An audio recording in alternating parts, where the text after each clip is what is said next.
男孩想毁灭世界，世界出动全部军事力量围剿他。面对精良的特种兵，他只说了声对不起，长官就命令坦克开火。无数炮弹袭来，他也没有要躲避的意思，他只是抬起自己的右脚，用力砸向地面，整个地面开始塌陷，士兵被石柱全部击飞，炮弹也尽数的被石柱挡下。而他这么做是因为人类夺走了他的全部，只因他轮回了数亿年。他曾经是水里游动的鱼，是翱翔的雄鹰，是孤独的恐龙，甚至不是对方。就这样经历数万次的死亡和重生，这一世他重生为大象，却被人类无情的猎杀。在数万次轮回中，有数千次是被人类所杀。渐渐的，他对人类产生了敌意，也许是老天的玩笑。这一世他重生成自己最讨厌的人类。经历了数万次轮回，他已经疲惫不堪，以至于他6岁还不会说话，就像行尸走肉一样活着。他的母亲叫吴英石，也是个可怜人。小时战乱失去父母，丈夫也在一场战争中失去生命。好在他还有一个儿子李子仁。对于他来说，这个世界太残酷了。为了活下去，他只有背着子仁在市场卖菜。虽然生活一地鸡毛，他也依然爱着他的儿子，哪怕子仁毫无反应，英石也会微笑地说：“我爱你。”虽然子仁不懂是什么意思，但也能感受到其中的温暖。可这一世的他感觉到身体有所不同，于是他来到野外，打算印证下自己的能力。正好碰到几位警察在逮捕劫匪，为首的警察也是注意到上面的小孩，也还是好心提醒，哪里太危险了，快下来。随后他纵身一跃，跳了下来，这是青蛙的能力。众人也是被眼前的一幕愣在原地，接着右脚蓄力，闪电缠绕，如炮弹般冲向众人，这是猎豹的能力。眼看诡异的小孩快速接近，胖子也是准备拔枪示意。面对拿枪的家伙，子仁发动阿根廷龙拳，紧紧一拳，300斤的大胖子直接倒飞出去，其余3人也被吓得在原地不敢动弹。这次重生的他携带着之前所有的能力，可是他也不知道是为什么，但却能感受到这次重生是漫长轮回的终点。我终于可以死了。警长惊恐地看着眼前的一幕，并大声质问：“你到底是什么东西？”被恐惧笼罩的他竟然对一个小孩挥动了拳头。随后他缓缓地起身，可这次他感受到了疼痛，看来不发动意识就和普通人的身体一样。看着什么都没事的小孩，男人再次挥动拳头袭来，在触碰的瞬间，男子的手臂出现扭曲，这是乌龟的能力。一个照面他就掐住男人的脖子，男人疼得跪在地上，任凭男人怎么挣扎也无济于事。这是黑猩猩的能力，只要子婴发动意识，他能变成自己存在的任何物种。就在他要结束男人生命的时候，一颗 CD 穿过了他的身体，子人瞬间倒在地上。这次的他感觉自己又要死了，可能这就是最后的归宿吧。看着眼前升起的太阳，他的身体开始蠕动，被 CD 射穿的伤口也开始愈合。随后他的身体无意识地站了起来，紧接着他跪倒在地狂吐不止。最后他还是发动了海参的能力活了下来。明明自己一心想死，难道这就是生存的本能吗？虽然没什么新花样，但是很神奇，在这小小的躯体里有这种能力，真不可思议。既然自己无法死去，那可能这就是自己生存的意义。子仁听到一种声音，那是母亲焦急呼唤的声音。突然离开的子仁让母亲慌了神，没有丈夫和父母的殷实只能无奈地哭喊着，她哭得撕心裂肺，因为子仁是她的全部啊。可在远方的子仁没有任何反应，就好像与他完全无关一样。就在他转身要走的时候，注意到稻草人上面的麻雀，基于曾经的本能开始了狩猎。虽然现在没有成年，但还是可以自食其力了，所以就没有继续和他待在一起的理由了。下定决心的子仁也转身离开。另一边，失去孩子的母亲撕心裂肺地哭着。距离子仁的离开已经是第4天了，此时他整个人非常的虚弱，感觉随时都会倒一样，最后还是没坚持住的倒下了。他全身发热，身体里好像翻天覆地一样。难道是吃过东西的问题吗？他以为自己是杂食性的生物，这4天内他看见什么吃什么，就连有毒的蛇也吃了。可自己怎么也想不通问题出在哪里。虽然有过数万次的经验，但还是传来了不熟悉的感觉。死亡没关系，已经没有什么好遗憾的。如果真的结束了的话，也是才是最好的归宿。这时的他看见远方一道熟悉的身影，没错，是殷实。子仁离开了几天，他就找了几天。此时的殷实也是肉眼可见的虚弱，可看见子仁的那一刻，他浑身充满了力量。刚刚觉得自己就要死了的子仁，现在却突然精神了起来。现在的他好饿，好想吃这个人类做的食物，可就是有点烦。殷实一直哭着，你的子仁比起你哭，更希望看着你笑，所以他平生第一次说出了并不理解其含义的语言，那是殷实一直笑着说出的那句话，我爱你。可结果与子仁期望的恰恰相反，这个无知又粗鲁的殷实，不是子仁的妈妈，哭得更大声了。看着眼前的母亲，子仁没有再说了，任凭母亲这样抱着自己，他决定暂时留下来，直到自己能生存下去再选择离开。另一边，橘子内逃犯说这一切是一个小孩做的，可没有一个人相信是小孩做的，就连目睹了一切警官也撒了谎，只因在他心中已经有一个阴谋。此时的子仁已经跟随母亲回到村上，那天以后殷实无时无刻都牵着他的手。子仁虽然讨厌人类，但他并不讨厌殷实，即使子仁受到同学欺负，殷实也会严厉地呵斥他们。殷实每天都在和世上一切抗争，看起来很凶的殷实，实则他善良，因为他真的对我很好。渐渐的，我熟悉了人类的身体和生活方式。就在我感觉要离开的时候，最坏的事情发生了。我不想离开了，我想和殷实待在一起，守护他。可这份美好的时光将会在某天打破。转眼6年的时间过去，子仁也慢慢的熟悉了人类社会的法则。几年间，小区变化非常快速，路变宽了，建筑物也变高了。时代的发展伴随而来的还有工业。曾经家门前的小溪也不复存在。现在的他不懂这些，他只知道现在的殷实生病了。看着虚弱的殷实，他有点后悔了。原来昨天殷实好不容易抓来鳗鱼，基于身体的本能我吐了出来，可殷实让我别挑食，让我吃下去。我阴沉着脸说我不吃。殷实也是感到很意外，也就没再多劝，便自己一个人赌气吃掉了全部。那时我应该也劝他别吃的，即使自己再虚弱，他也用微笑面对着我。随后我起身准备去上学，他还是一如既往的嘱咐我路上小心。可子仁并没有去上学，而是在路边摆起摊卖着苹果。看着手中的苹果，为什么人类要自取灭亡？为什么要殷实来承担这样的损害呢？突然一个男人出现他的面前，拿起苹果就直接开吃，因为他知道该来的还是来了。这6年他了解到，为了控制过度的个性，人类制定了法律，而子仁以前违反了人类最不能违反的规则——杀人。警长很早就想抓子仁的，但他想看看怪物是如何成长的。这次他质问子仁：“你为什么要模仿人类？”看着一言不发的子仁，还是和以前一样，直接就是银手镯烤上。警长没想子仁竟然没有一丝的反抗，也是直接按了一个间谍名头。就连他的母亲也被一同认为是间谍。更阴险的，他们已经派人过去抓他了。听到这，子仁感到了生气。此时的警长还没意识到严重性，还在一旁的家伙。此时的子仁周身开始散发着能量。警长见状也是让众人分散点，呆着不动是会死人的。可队友感到非常的懵逼，只见他脚轻轻的用力，自身为中心地面就开始碎裂，手铐也被轻松的拔掉。警长看着熟悉的一切，阴冷的笑着，然后用出猎豹的能力快速跑回家。其余警员也是惊慌的问道那是什么？可警长平静道是怪物。可这个警长永远不会想到，那天开始他给世界招来了灾难。此时子仁的家中来了一群警察，准备实施抓捕计划。察觉到异样的子仁也是急忙赶回家中，好在最后一刻及时赶到。突然出现的小孩也引起了他们的注意，男子也是问道：“你是这家的小孩吗？”子仁只是默默地点了点头。他们怎么也没有想到抓捕目标是一个小孩，可上级有命令，哪怕是个小孩也不会放过。众人上前围住子仁，准备将其带走。就在子仁准备开始动手的时候，在屋内听到动静的殷实打开了门，看着一群人围住自己儿子，他不明白到底发生了什么。看着如此虚弱的女人，警察也不打算放过，下令准备将2个一起带走。殷实听到自己的儿子要被带走，他带着虚弱的身体的走出了房门。你们要把我儿子带到那里去，还不放开？见对方并没有反应，还带着凶狠狠的目光看向他，没办法的他只好大声呼叫有绑架犯，哪怕别人上前阻拦他也不管。不耐烦的警察一巴掌打在他的脸上，虚弱的殷实体力不支被打倒在地。看着被打倒的殷实，怒火瞬间冲到了头上，理性的弦也在这一刻彻底的断了。在一阵惨叫过后，刚刚的警察已经全部没有了气息。看到这一幕的殷实瘫坐在地，子仁以为殷实看到这一幕会选择逃跑，当他回头看的时候，殷实已经泪流满面，止不住的哭泣。看着哭泣的母亲，子仁知道自己又闯祸了。突然身后传来了汽车的声音，原来是警长赶了过来。别人看着眼前的一幕都愣住了，唯独他露出诡异的笑容，更是兴奋地走上前道：“我说他是怪物，这下你们相信了吧？”更是让手下上前逮捕子仁。就在子仁准备再次动手的时候，一道熟悉的身影冲上前，殷实直接将子仁护在身后，大声哭喊：“人是我杀的，你们要抓就抓我吧！”为了保护自己的孩子，他一遍遍地重复：“人是我杀的，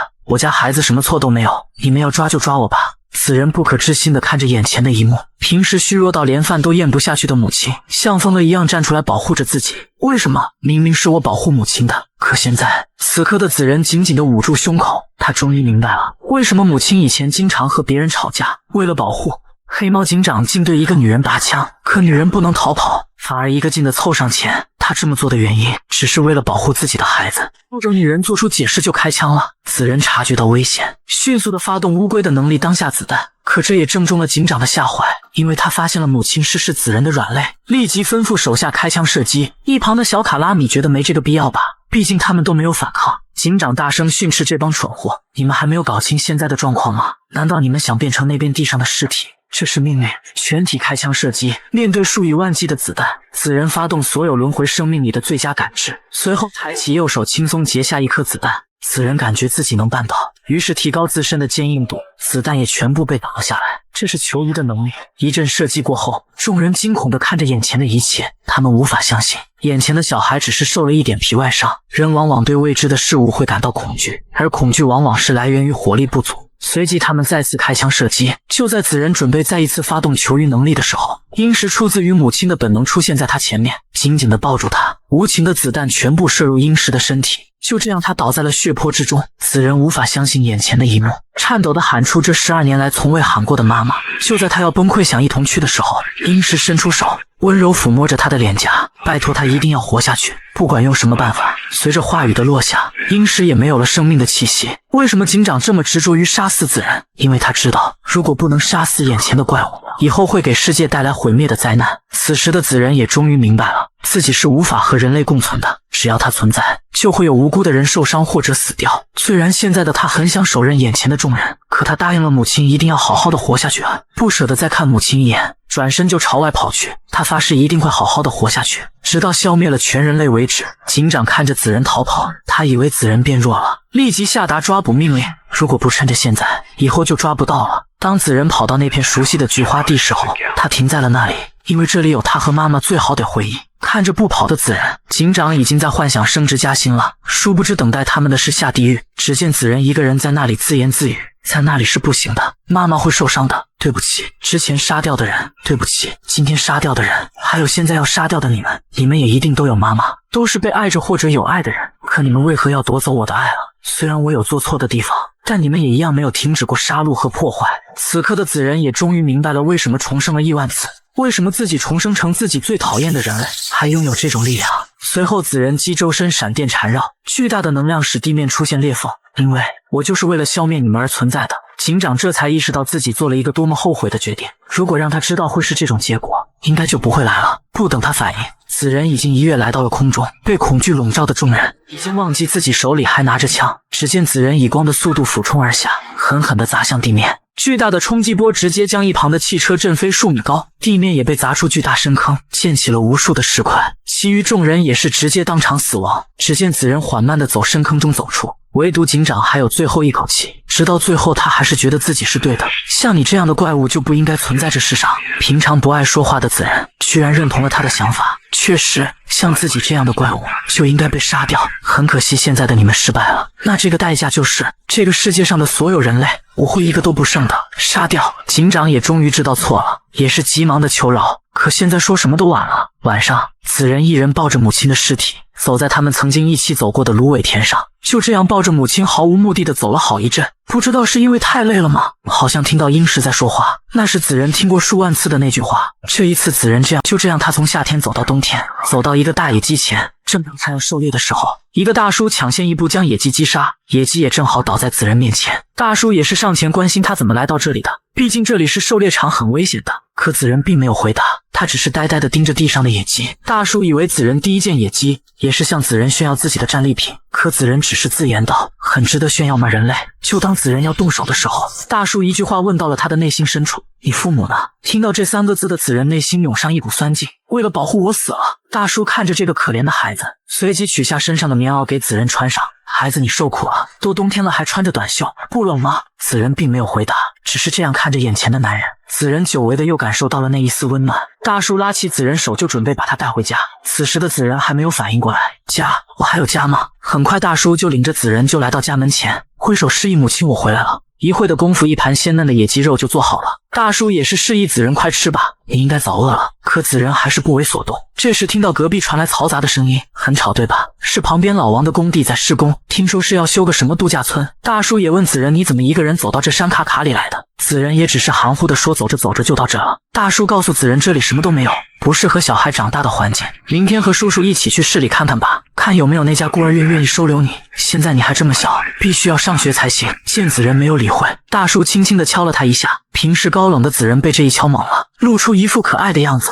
大叔微笑地表示，在学校也要学用敬语，知道不，小家伙？看着眼前的男人，子仁感受到了莫名的父爱。夜深人静，子仁久久的没有睡意，看着墙上的照片，原本大叔也有一个幸福的家庭，可某一天大叔的父亲意外离世，从小失去父亲，大叔随母亲慢慢的长大，子仁想起了自己母亲和从未见过的父亲，这让他在这个家再一次感受到了温暖。殊不知命运再一次给他开了个玩笑。数日清晨，大叔带着子仁前往市里购买东西，可刚走不久就下起了绵绵细雨，正巧前方断崖下有个地洞，殊不知一场意外即将到来。此时雨越下越大，而他们头顶上方正好是一处宫顶，原本茂密的山林也被砍了个精光，大雨冲刷着松散的泥土，由于雨势过大，树墩子开始倾斜，会的功夫就形成了恐怖的山体滑坡。还好子仁侥幸地躲过一劫，可大叔却被死死地压住。此时的大叔已经奄奄一息，可他还关心子仁有没有受伤。子仁也是被吓着了，愣了好一会才反应过来，他心急地朝大叔奔去，不顾危险地挖呀挖呀挖。大叔已知道自己命不久矣，唯一让他放心不下的就是妈妈。子仁也是被触动这句话触动，为了大叔不像自己一样，他拼命地挖呀挖呀挖，因为他明白失去亲人的感受。可转眼大叔就闭上了双眼，就这样子人木愣在原地，默默地看着大叔的尸体，任由雨水打在他身上。他抬头向泥石流方向望去，想起大叔昨天说的话，旁边好像在建度假村。不知道过了多久，此人背着大叔的身体向家的方向回去。此时他注意到前方有道熟悉的身影，可他不敢直视，羞愧地低下了头。原本大婶看着下雨过来送伞，没想到这场大雨送走了自己的儿子。他久久地站在原地，不敢接受这个事实。可看到那张熟悉的脸时，他才明白自己的儿子已离自己远去。三人就这样回到了家里，雨也正好停了下来。此时子仁回想起自己之前杀掉的人类，他开始怀疑自己之前做的是不是错了。此人不知道什么才是对，什么才是错，于是想起了妈妈说的一句话，在一次考试中自己只得了20分。妈妈也是询问子仁怎么回事，子仁只是很平静地回答，不知道所以没写，空着不是理由。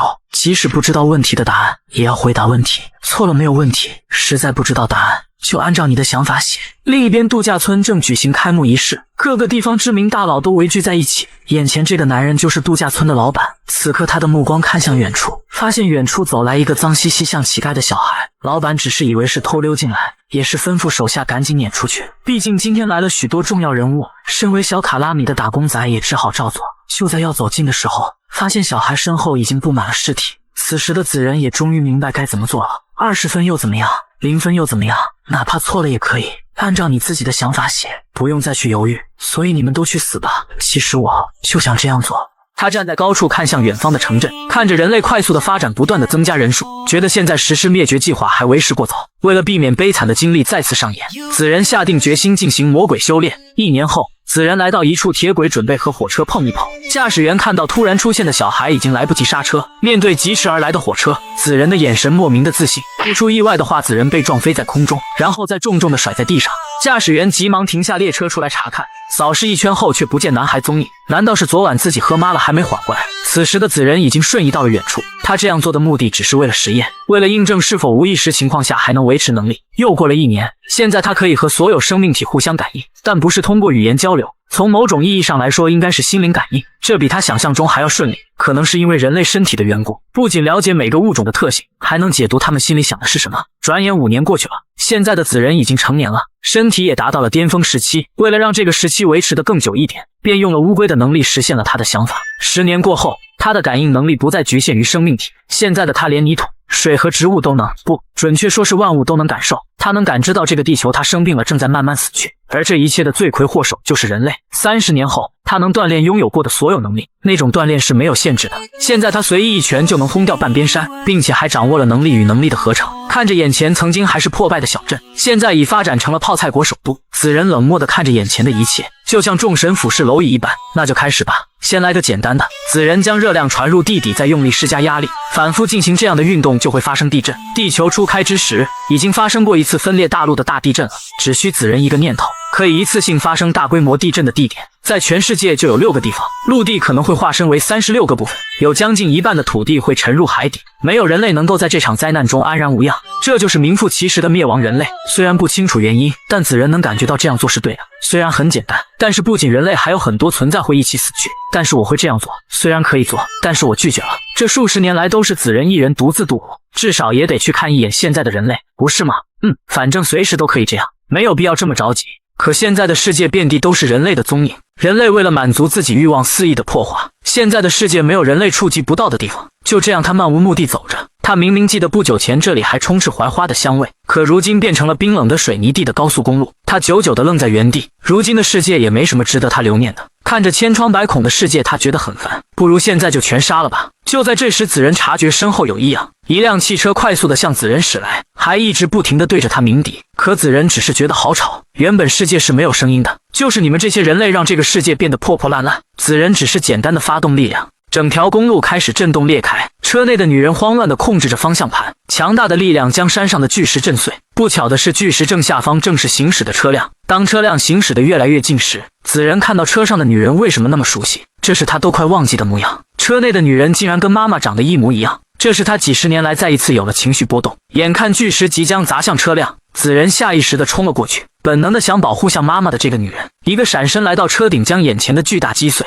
车内的女人久久的不敢睁眼，她不知道自己是否完了。伴随着巨大轰隆隆的声音，巨石被打碎在车辆两旁。随着声音退去，她缓慢地睁开眼，只见车窗前出现一个诡异的男人，死死地盯着自己，眼睛都不带眨一下的那种。女子也是吓得说不出话来，一个劲的冷汗直冒。这时山上又一块石头滚下山，这石头就像长了眼睛一样，直接向子仁的头部砸去。为什么好疼？明明无意识中自己也能维持着力量。女人也是下车查看，当子仁看到女人靠近时才明白，原来自己刚已经忘了去感知了。子仁又感觉到股熟悉的感觉又来了，曾经感受过数千万次的死亡，不过这也好，终于可以解脱了。可当子仁再次睁开眼的时候，他的头上已经缠满了绷带，躺在床上。原来是女人将他送到了医院，医生让子仁不要乱动，毕竟才刚做完手术，因为没有监护人在身边。医生也是问起子仁叫什么名字，面对医生一连串的问候，子仁却什么也想不起来。此时他脑中闪现一道熟悉的身影，他也想起了自己名字，我叫李子仁，年龄、住址、身份全部处于不明状态，而医院给出的结果是记忆丧失症。子仁依旧看着眼前像妈妈的少女，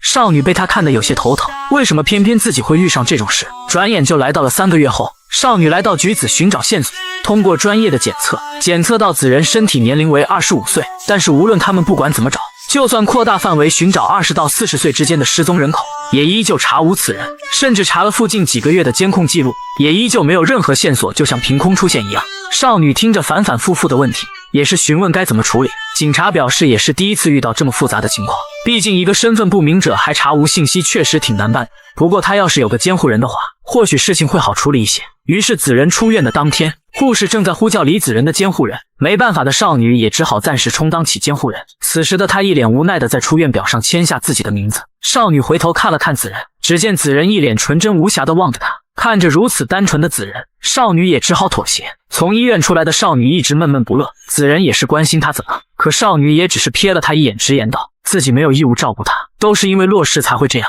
可子仁压根并不在乎这些，只是继续问他为什么不开心。面对像白痴的子仁，少女不知道该说什么好。只见他上前告诉子仁，你身体年龄本是25岁，而我今年34岁，所以你该叫我姐姐，而且还要用敬语，而我是姐姐，所以我就不用说敬语。现在最主要的是给你找一份工作，你就暂时在我单位住吧，等你找回了记忆你再走吧。可下一秒子仁就牵起了他的手，只见少女一瞬间撒开，还一脸的生气说道，不许随便牵别人的手，不然对方会产生误会的。子仁根本不懂这些，他只记得以前妈妈就是这样牵着自己的。面对什么都不懂的子仁，少女也是没了办法。如果你非要牵别人的手，最起码应该询问对方是否同意才可以。原来是这样，那我可以牵你的手吗？于是这次少女接受了子仁的牵手，看着自己的手被这样牵着，子仁内心深处回想起什么，曾经也有个女人这样拉着自己，走在那片熟悉的花海。走在前方的少女也是感觉到什么，回头看去，只见子仁眼泪不受控制的流着。少女也是关心他怎么突然哭了，可子仁也不知，甚至不知道自己在流着眼泪，可能是因为子仁想妈妈了吧。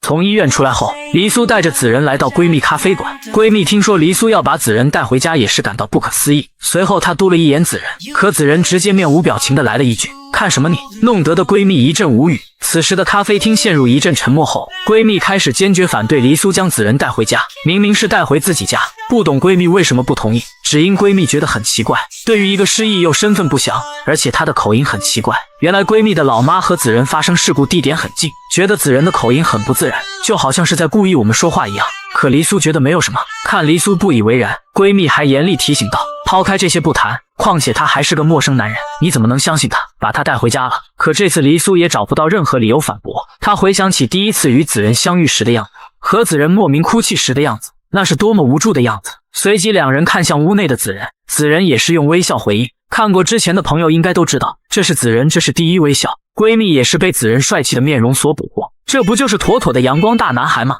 黎苏觉得子仁现在这样，她感到很愧疚，而且她相信自己的第六感很准。闺蜜也是询问是什么感觉，难道是恋爱的感觉？应该是很无害吧。看着子仁纯真的大眼睛和面无表情的样子，好像确实挺无害的。此时的二人怎么也不会想到，几个月后的子仁可是差点毁灭世界的存在。闺蜜看着如此固执的黎苏也没有了办法，于是提出让子仁先住在咖啡屋上面，刚好有个库房。黎苏也是同意这个决定，可子仁还是想和她住在一起。闺蜜见过不要脸的，可没见过这么不要脸的。只见黎苏顽皮地表示她不想。听到这样的回答，子仁失落地低下头。黎苏让子仁不要想别的，毕竟住这里又不用交房租，还能有一份工作。可子仁就像没听进去一样，一直失落地低着头，直到黎苏说出他会经常过来玩的时候，子仁这才稍微满意地点了点头。眼看事情办妥，黎苏也准备起身离开，闺蜜也是挽留再多待一会吧，毕竟也没客人。黎苏说等会还要去技术院了，最近遇到的事比较多。子仁也是好奇技术院是什么，闺蜜也是解释那是黎苏工作的地方，叫环境事业技术院，专门保护环境的。可子仁突然也想在那工作，这样就可以天天和黎苏在一起了。就在黎苏准备带狗回家的时候，狗子在解开绳索一瞬间冲向了子仁。二女也是感到很奇怪，平常除了他俩，狗子几乎不跟外人亲近的，谁让子仁拥有最佳感知了？只要是一切动物他都能亲近。就在子仁触碰到狗子一瞬间，子仁好像感知到了什么，随即他捂住嘴，跪在地上痛苦不已。子仁看向自己的后方，只见门口一辆货车从门口驶过，就连平常温顺的狗子也狂叫不停，而这个车俩正好是技术院的车。狗的嗅觉是人类的数杆倍，子仁无意间通过狗狗的能力发现了某种存在，是连子仁都没有见过的奇异生物，那是因为人类自私的发展而诞生的生命体。虽然子仁已经失去记忆，但也能够感觉到其中的生命体散发的感情非常强烈，那是对人类的强烈的敌意。在一处研究所内，一群科学人员正在研究一种叫水螅的生物，这是能诱发癌症和肿瘤的再生细胞，哪怕身体只剩下一丁点也能够再生。同时，这种再生能力也被用于癌症的治疗当中。科学人员正在对遏制触手再生进行研究，如果成功，癌细胞也有了被遏制的可能。就在不久前，水螅的新种类被研发出来了，而这正是子仁感知到的未知生物掌舵。另一边咖啡馆内，只见子仁委屈地看着黎苏，原来他想跟黎苏一起去参加教会，身为老板娘的闺蜜，怎么可让员工上班时间出去？可子仁并没有把这个老板娘放在眼里，随后还说出自己信奉的是佛教。黎苏也是问道，失忆前的你有宗教信仰没？可子仁并不懂什么叫宗教，对于存活了上1年的他来说，他只信自己。闺蜜也是问子仁，你难道是无神论者，就是认为这世界是没有神的存在？可子仁这次并没有急着回答，思索片刻后，他认为神是当然存在的。二女也是对子仁回答感到疑惑，不可能不存在吧，毕竟这个世界实在太完美了。虽然子仁失去了记忆，但是在地球上生活了数十亿年的子仁，凭感觉就认为是当然的。如果有谁想破坏这么完美的世界，这颗完美的地球可不会眼睁睁看着被平衡破坏。台风、飓风、地震、海啸，这些都是地球为了阻止想破坏平衡而存在的。当然这些还远远的不够，地球为了平衡生与死的存在诞生了，这个生命体为生存而衍生出卓越的本能，为灭绝人类而存在。在地球上有着相同目标的两个存在，一个被囚禁，一个被遗忘在咖啡店打工，二者不管以什么样的姿态都注定会相遇，这会带来怎样的结果，现仍是未知。而现在子仁很满意现在生活，面对老板娘的训斥，他也不敢顶嘴，只能靠装傻卖弄。原来他喜欢老板娘的闺蜜黎苏。多运看着子仁住的地方如此杂乱，也是无力吐槽，无奈的他只能亲自动手帮忙收拾屋子。看着箱子里的东西，子仁问道是什么？原来这家咖啡店本是一家书卡，可客人们每次都点一杯咖啡看许久的书，所以全部都撤了。如果你感到无聊的话，你就自己看吧。子仁看着手里的箱子，陷入了沉思。他在思考，动物真的如此神秘吗？整理好之后，来到咖啡馆，只见子仁正在做上岗培训。身为老板娘的多运，他一定要教会眼前的家伙，不然一个不小心，咖啡馆就毁在了这个小子手里。车运看着子仁这一套操作下来，总感觉有什么不对。如果满分是100分的话，最多也只能给90分。如果更亲切一点，在微笑面对客户的话，那就完美了。随着咖啡馆的门打开，今天第一位客人到来，两位美女看着眼前的一幕愣在了原地。子仁也是把刚车运说的话现学现用，瞬间变成一个美少男，直接俘获了他们的芳心。傍晚的时候，黎苏正悠闲地跑着步，恰好路过咖啡馆，发现以往的冷清的咖啡馆今天怎么如此的热闹，而且怎么都是女性客户，原来都是被子仁帅气的脸庞所吸引而来。看到这一幕的黎苏不禁感到无语，一天的时间很快就结束了。多运看着今天的营业额，也是一个劲的夸子仁就是自己的福星。没想到子仁一个简单的微笑就能吸引这么多客人。黎苏看到两人相处的这么融洽，也是感到高兴。多运也是面对闺蜜的突然到访，也是感到意外。多运也是让她别太担心，毕竟我们子仁适应的挺快的。看着心情不错的闺蜜，也是提出要不要小酌一杯。多运也是说自己有联谊会，其实就是故意制造他们的二人世界。子仁也是如愿的实现了自己的第一次约会。身为存活了上1年的他来说，可从来没有喝过酒，但黎苏可不管这么多，上来就直接满上一杯，可不许养鱼哦。子仁也是乖乖的照做。下一秒，子仁表示这是他喝过最难喝的东西，味道怎么这么苦，还没有我曾经喝过的北极水好喝。黎苏说你这个孩子根本不懂，随后自己一饮而尽，还说着自己活过来了。虽然这个并不好喝，但是可以喝醉，毕竟这个社会太辛苦了，如果想要在这个社会活下去，就得拼命的干。那时的你也并不是真正的自己，所以在自己最累的时候来一杯，放松一下吧。子仁看着手里的酒杯，貌似也明白了什么，二人也是喝得呼呼大醉的离开了酒吧。明明说好做回真正的自我了，怎么会这么晕？正两人要分道扬镳的时候，子仁提出要不我送你回去吧，毕竟一个女生走夜路太危险。黎苏也是好奇子仁这些小心思是在哪学的，从一本叫做个有礼貌的人书上学的。两人走在乡间的小路上，发现旁边的草丛里发着亮光，原来是夜晚的小精灵萤火虫。看着眼前飞舞萤火虫，黎苏觉得太漂亮了。就因为黎苏觉得很漂亮，子仁就发动了能力，他正在获取萤火虫发光的能力。只见子仁的身体散发出温暖的光，黎苏看着子仁发亮的身体，从最初的好奇到惊愕，直至变成了惊吓。黎苏也是被吓得不敢动弹，子仁还一脸自恋说自己也很漂亮对吧？黎苏也是不敢相信眼前的一幕，一个人类怎么可能会发光？不管他信不信，此时的他酒已经醒了。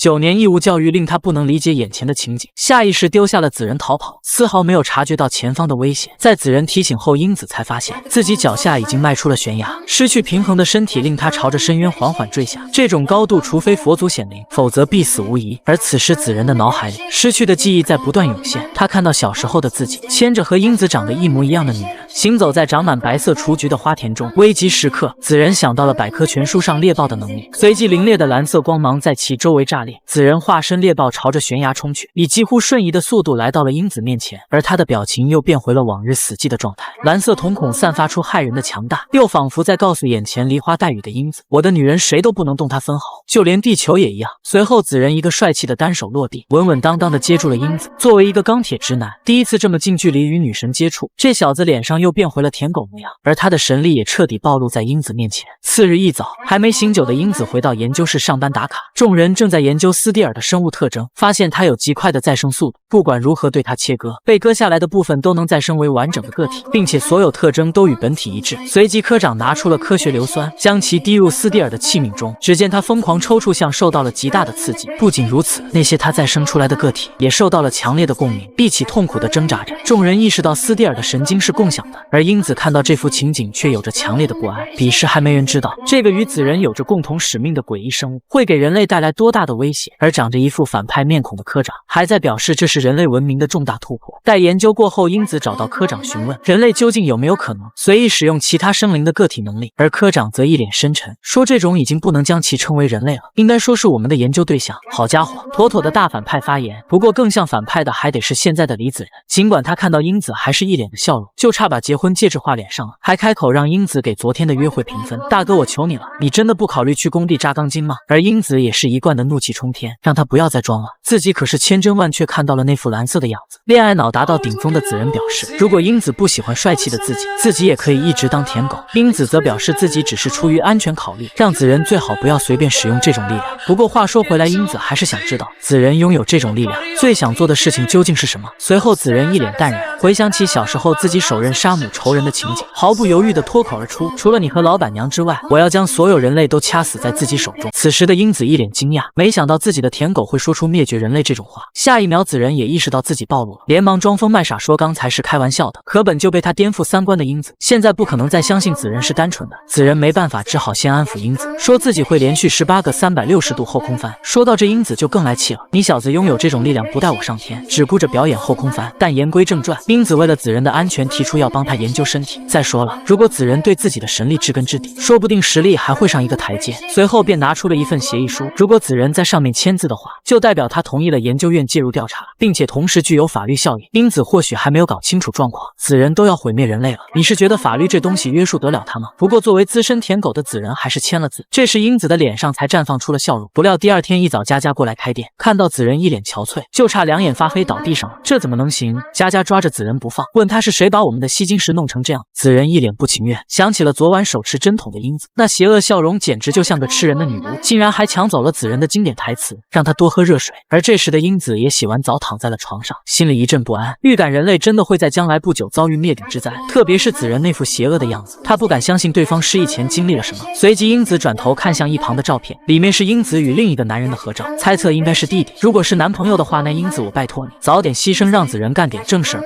次日一早，英子带着子人的血液来到研究室，发现他的血液与普通人类并没有两样，硬要说的话就是有点上火。一旁的同事更是不解英子为何对这事这么上心，英子随便搪塞两句便走了。可他不知道的是，这瓶血液将会引发多严重的后果。路上，英子对那天晚上发生的事情耿耿于怀，明明自己的世界观都崩塌了，子人的身体却显示一切正常，那副发光的样子可是千真万确的，珍珠都没这么真。英子就这样边走边想，待他反应过来，早已经走到了斯蒂尔的实验室门口，里面的研究人员正对斯蒂尔的检测报告苦思冥想，像是进程遇到了无法突破的瓶颈。不料斯蒂尔的触手开始抽搐，像是感应到了某种东西。等研究人员察觉到时，斯蒂尔已经陷入了狂暴状态，在器皿中张牙舞爪，像被触动到了雷点一般。研究员被斯蒂尔的模样吓了一跳，更是不小心弄倒了器皿。一旁的科长只能眼睁睁看着器皿落下，心中顿时生出不好的预感。逃离器皿的斯蒂尔身体在慢慢膨胀，似乎觉醒了自主意识，疯狂的触手像是索命一般朝着科长晃动。而此时的子人瞳孔不自觉的发亮，也感应到了与自己相同的存在。这是子人万世轮回中前所未有的恐惧，就连人类捕杀自己时的绝望都不及现在这感受的1/1000。回到研究室内，金科长正在责怪下属钟明打碎器皿让斯蒂尔逃脱，这事儿可是犯法的。而他们脚下的斯蒂尔还在渐渐膨胀，似乎新的环境令他很难适应。金科长看着这一幕，顿时预感不妙，让钟明赶紧找新的器皿过来。但钟明显然是第一次遇到这种突发事故，他已经惊慌到手足无措的地步，更别说让他捧着一个精密仪器。而金科长此时丝毫没有察觉到斯蒂尔的异常，他正将那血色的触手朝着科长伸去，恐怕这一个瞬间就是人类灭顶之灾的起点。这时金科长只感到一阵刺痛，待他反应过来时，斯蒂尔已经将触手死死吸附在自己手上。而斯蒂尔作为危险的寄生生物，这个信号无疑就是金科长死亡的预告片。接下来会产生什么后果？作为带头研究他的金科长比谁都清楚。但奇怪的是，斯蒂尔竟然收回了触手，并且体内排出了奇怪的黑色液体，随后分身就萎了，整个身躯失去了血色，变得毫无生机。赶来的钟明看着斯蒂尔的尸体惊魂未定，但金科长明白事情不可能就这么结束。随后他看向一旁无数的斯蒂尔分身，嘴里不断念叨着抱歉，千万句对不起似乎对应着地球上的每一个人，又或者只是说给他的家人听。事情发展到这个地步，金科长能做的只有静观其变，沉默地等待那灭绝人性的丧钟声响起。随后下一秒，金科长浑身发烫，体内的血液在不停奔涌，像是要反过来将自己生吞了一样。原来这一切都源自手上被斯蒂尔割开的伤口，手上的青筋也在控制不住的暴涨，渐渐夺取了他手掌的控制权。似乎斯蒂尔不同于子人的借用神力，他的能力甚至要来得更加残暴，是可以分出无数本体，直接控制被寄生体的强劲力量。一旁的钟明满头大汗，金科长的异常让他不知如何是好。随后科长发出惨绝叫声，体内传来的疼痛令他难以忍受。而此时的英子正看着子人的血液发呆，他也注意到了门内传来的动静。钟明连忙让他帮忙叫救护车，定睛一看，金科长早已倒在地上，口吐白沫，不省人事。英子随即拿起手机，不料就在这时，金科长的瞳孔泛红，无数血丝像是沼泽一般在贪婪的蔓延，死死盯着英子手中拿着的血液。随后金科长以诡异的姿势疯狂抽搐，斯蒂尔控制着他的身体腾空跃起。正在打电话的英子也注意到异常，可金科长早已张开血盆大口朝他袭来，而其眼睛也变为了与子人对立的血色瞳孔。斯蒂尔操控他的手掌朝着英子攻去，以超越人类极限的速度，瞬间逼近到英子的身前。这一次英子避无可避，其对面的斯蒂尔带着滔天恨意，似乎定要将这个女人杀死。而下一秒，一记势大力沉的熊爪化解了斯蒂尔的攻势，凶猛的力道似乎要将眼镜和金科长的头颅一同捏碎。子人一个箭顺势将金科长带离英子身旁，他张开蓝色瞳孔注意着敌人的一举一动，随即凝聚千钧，再度爆发神力，身体如同磐石一般坚硬，手上的熊掌将斯蒂尔死死按在了地上。出乎预料的是，事情就这么解决了。但钟明看着眼前不断关心英子的陌生男人，也察觉到了自己手上的伤口，看来斯蒂尔在攻击英子的同时，也对钟明造成了伤害。但钟明没把这当回事儿，而子人则看出了出了他的异样，用凶狠表情防备着他。之后，金科长被抬上了救护车，一切看起来似乎并没有什么危险，但他的手指仍在不受控制的抽动。而钟明也打卡下班准备回家，子仁则让英子赶紧辞职。他知道现在的研究是极度危险，子仁不希望英子置身其中，并首次威胁英子，如果他就这么死了的话，子仁将会立刻发动海啸淹没这座城市。眼前的金科长张开血盆大口，身体不断灼烧的血液折磨着他。随后他双目失神，直接对着面前的医生咬了上去。医生疼得连忙缩手，一把按住金科长的头，问他在干嘛。而此时的金科长依旧瞳孔无光，看不到任何东西。片刻后他才回过神来，医生问他是不是疯了，一把年纪了还要咬人，君子动口不动手是吧？随后无语的医生转身离去，只剩金科长一个人在病房内。他当然清楚这是斯蒂尔在作祟，那个怪物无时无刻想从自己体内挣脱出来，但检查报告却又显示一切正常。错愕的金科长不知如何是好，恐怕目前以人类的技术手段，对于斯蒂尔这种存在根本无可奈何。而此时的子仁正拉着英子的手，想要强行带她离开研究所。英子一把甩开手，生气地质问对方：为什么一定要听你的？子仁此时不知如何是好，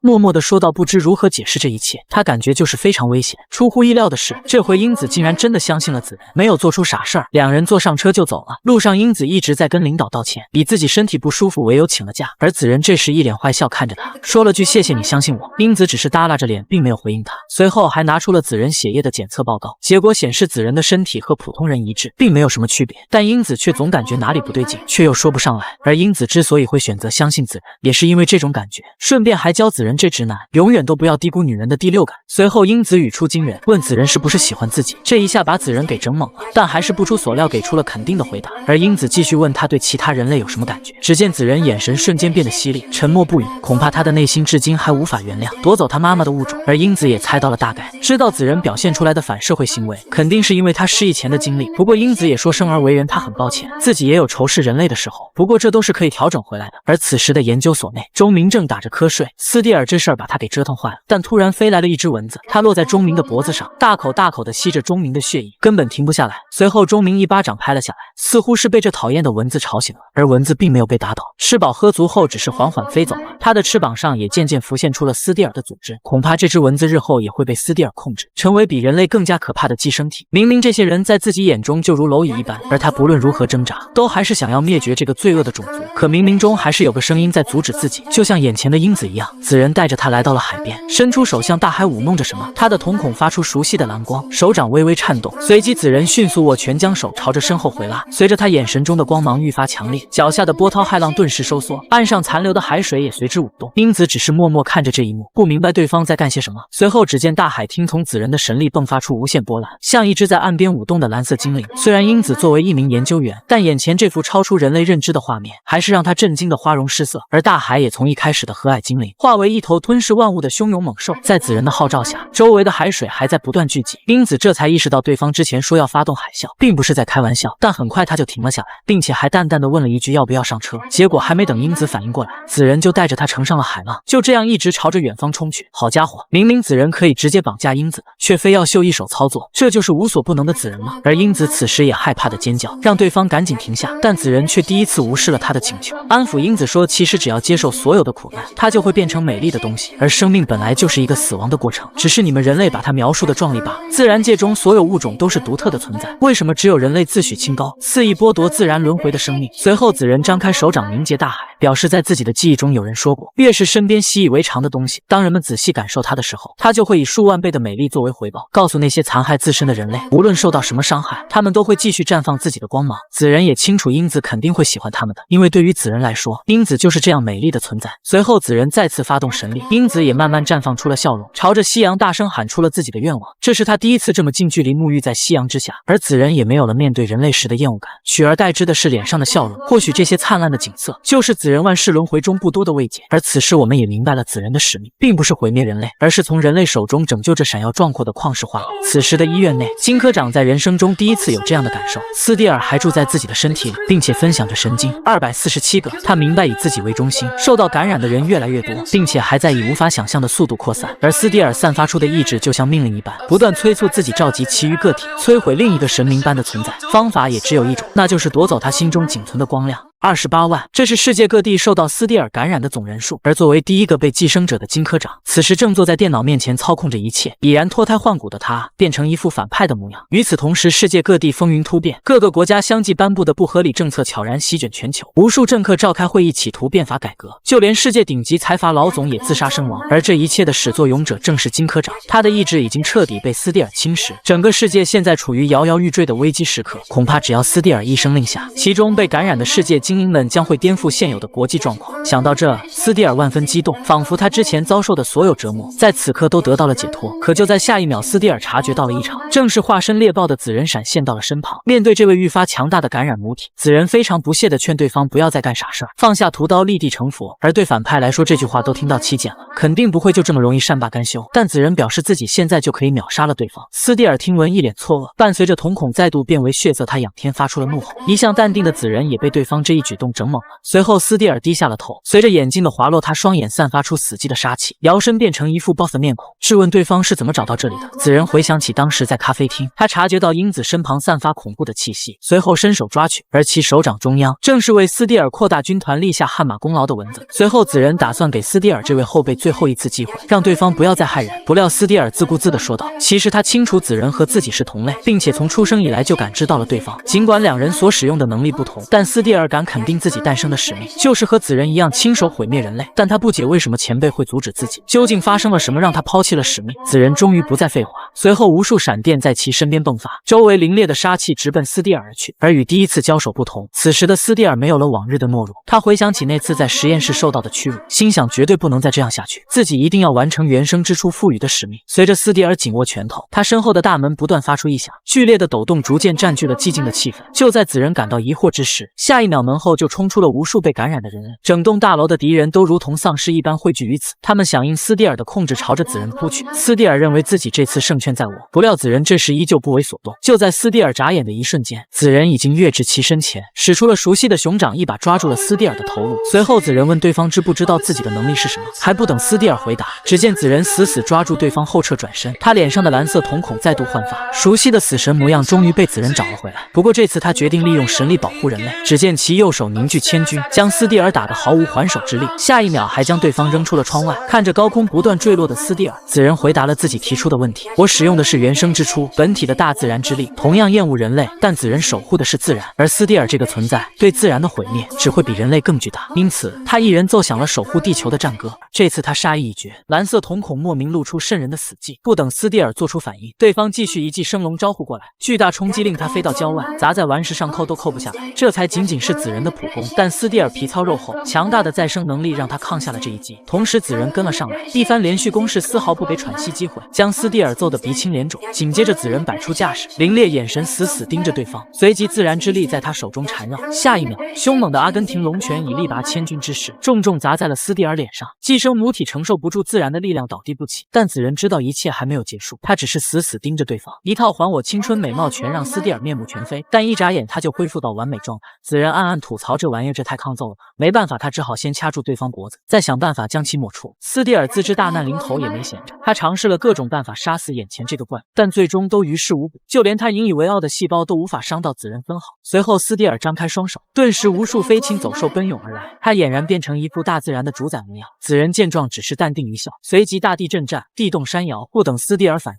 紫人就已将其抛至半空，地表内余波还在疯狂扩散，来袭的凶兽全部消灭在这无上神力之中。斯蒂尔再次认清他和这怪物之间的差距，宛如一条万尺鸿沟无法逾越。随后羚羊与猎豹双双汇聚于紫人腿中，恐怖的力量让其突破晨光飞往斯蒂尔身边。紫人死盯着猎物，若如一条饥饿蛮龙。下一秒，斯蒂尔的身体被凭空洞穿，由于强大的惯性，鲜血伴随着蓝色的闪电不断喷出，这记空损龙鸣结结实实重击了斯蒂尔。如此夸张的攻势直接将其再生能力碾成粉末。斯蒂尔永远也想不到，紫人不单单只是大自然的容器，自然之力经过亿万年的轮回，早已在其体内不断沉淀磨合，现已达到极致的纯粹。斯蒂尔倒在地上奄奄一息，但紫人似乎并不着急了结对方，他神情紧绷，好像想些什么。斯蒂尔面临死亡的恐惧，脑子里还在想着究竟怎么样才能杀死这个怪物。很快他便想起那个被紫人保护的女孩，一定是她。斯蒂尔咬牙切齿，尽管满口鲜血，还是忍不住大笑。他终于找到了紫人的弱点。斯蒂尔被紫人打得口吐鲜血，尽管奄奄一息，但还是得到了有用的情报。虽然自己不是这个怪物的对手，但只要找对方法就能置他于死地。紫人只是默默看着对方自言自语。斯蒂尔脸色低沉，在盘算着什么，貌似被洞穿的身体并没有对他造成影响，反而还激发了他殊死一搏的斗志。伴随着满是邪念的笑容，斯蒂尔瞳孔再次发出渗人的红光。紫人明显感觉到身后袭来的敌意，定睛一看，数只被控制的乌鸦朝着这边飞来。紫人随即凝聚力量，准备化解攻势，不料乌鸦群穿梭而过，他们像是有不同的目的，一一绕过了紫人，下一秒全扑到了斯蒂尔身上，疯狂蚕食着他仅剩的肉体。紫人顿时察觉不对劲，连忙想要上前阻止，可惜为时已晚。乌鸦将斯蒂尔的细胞吞噬干净，只剩下满地象征着不祥的毛发和千疮百孔的金科长。看着天上四处分散的乌鸦，紫人打算发动神力追上去，不料这时金科长用尽最后一口气，叫住了对方，拜托紫人务必保护好研究所，恐怕那里还藏着某些更危险的东西。但是到如今研究所也只能缓一缓。紫人清楚斯蒂尔如此着急逃离的目标是什么，随后便抛下金科长追了上去。貌似金科长还有话没说完，但仅存的力气已经不足以支撑他。最终金科长失去了意识，而带有斯蒂尔意志的鸭群很快飞到了市区。此刻咖啡馆内，佳佳正跟英子抱怨最近生意不好，而且紫人那小子3天2头就翘班。不过话说回来，貌似自从紫人出现之后，身边的怪事就没有停过。知道真相的英子连忙找个借口糊弄过去，不料下一秒佳佳就伸手抓住了对方。他反应过来后，连忙将手缩了回去，这一举动好像不是他本意。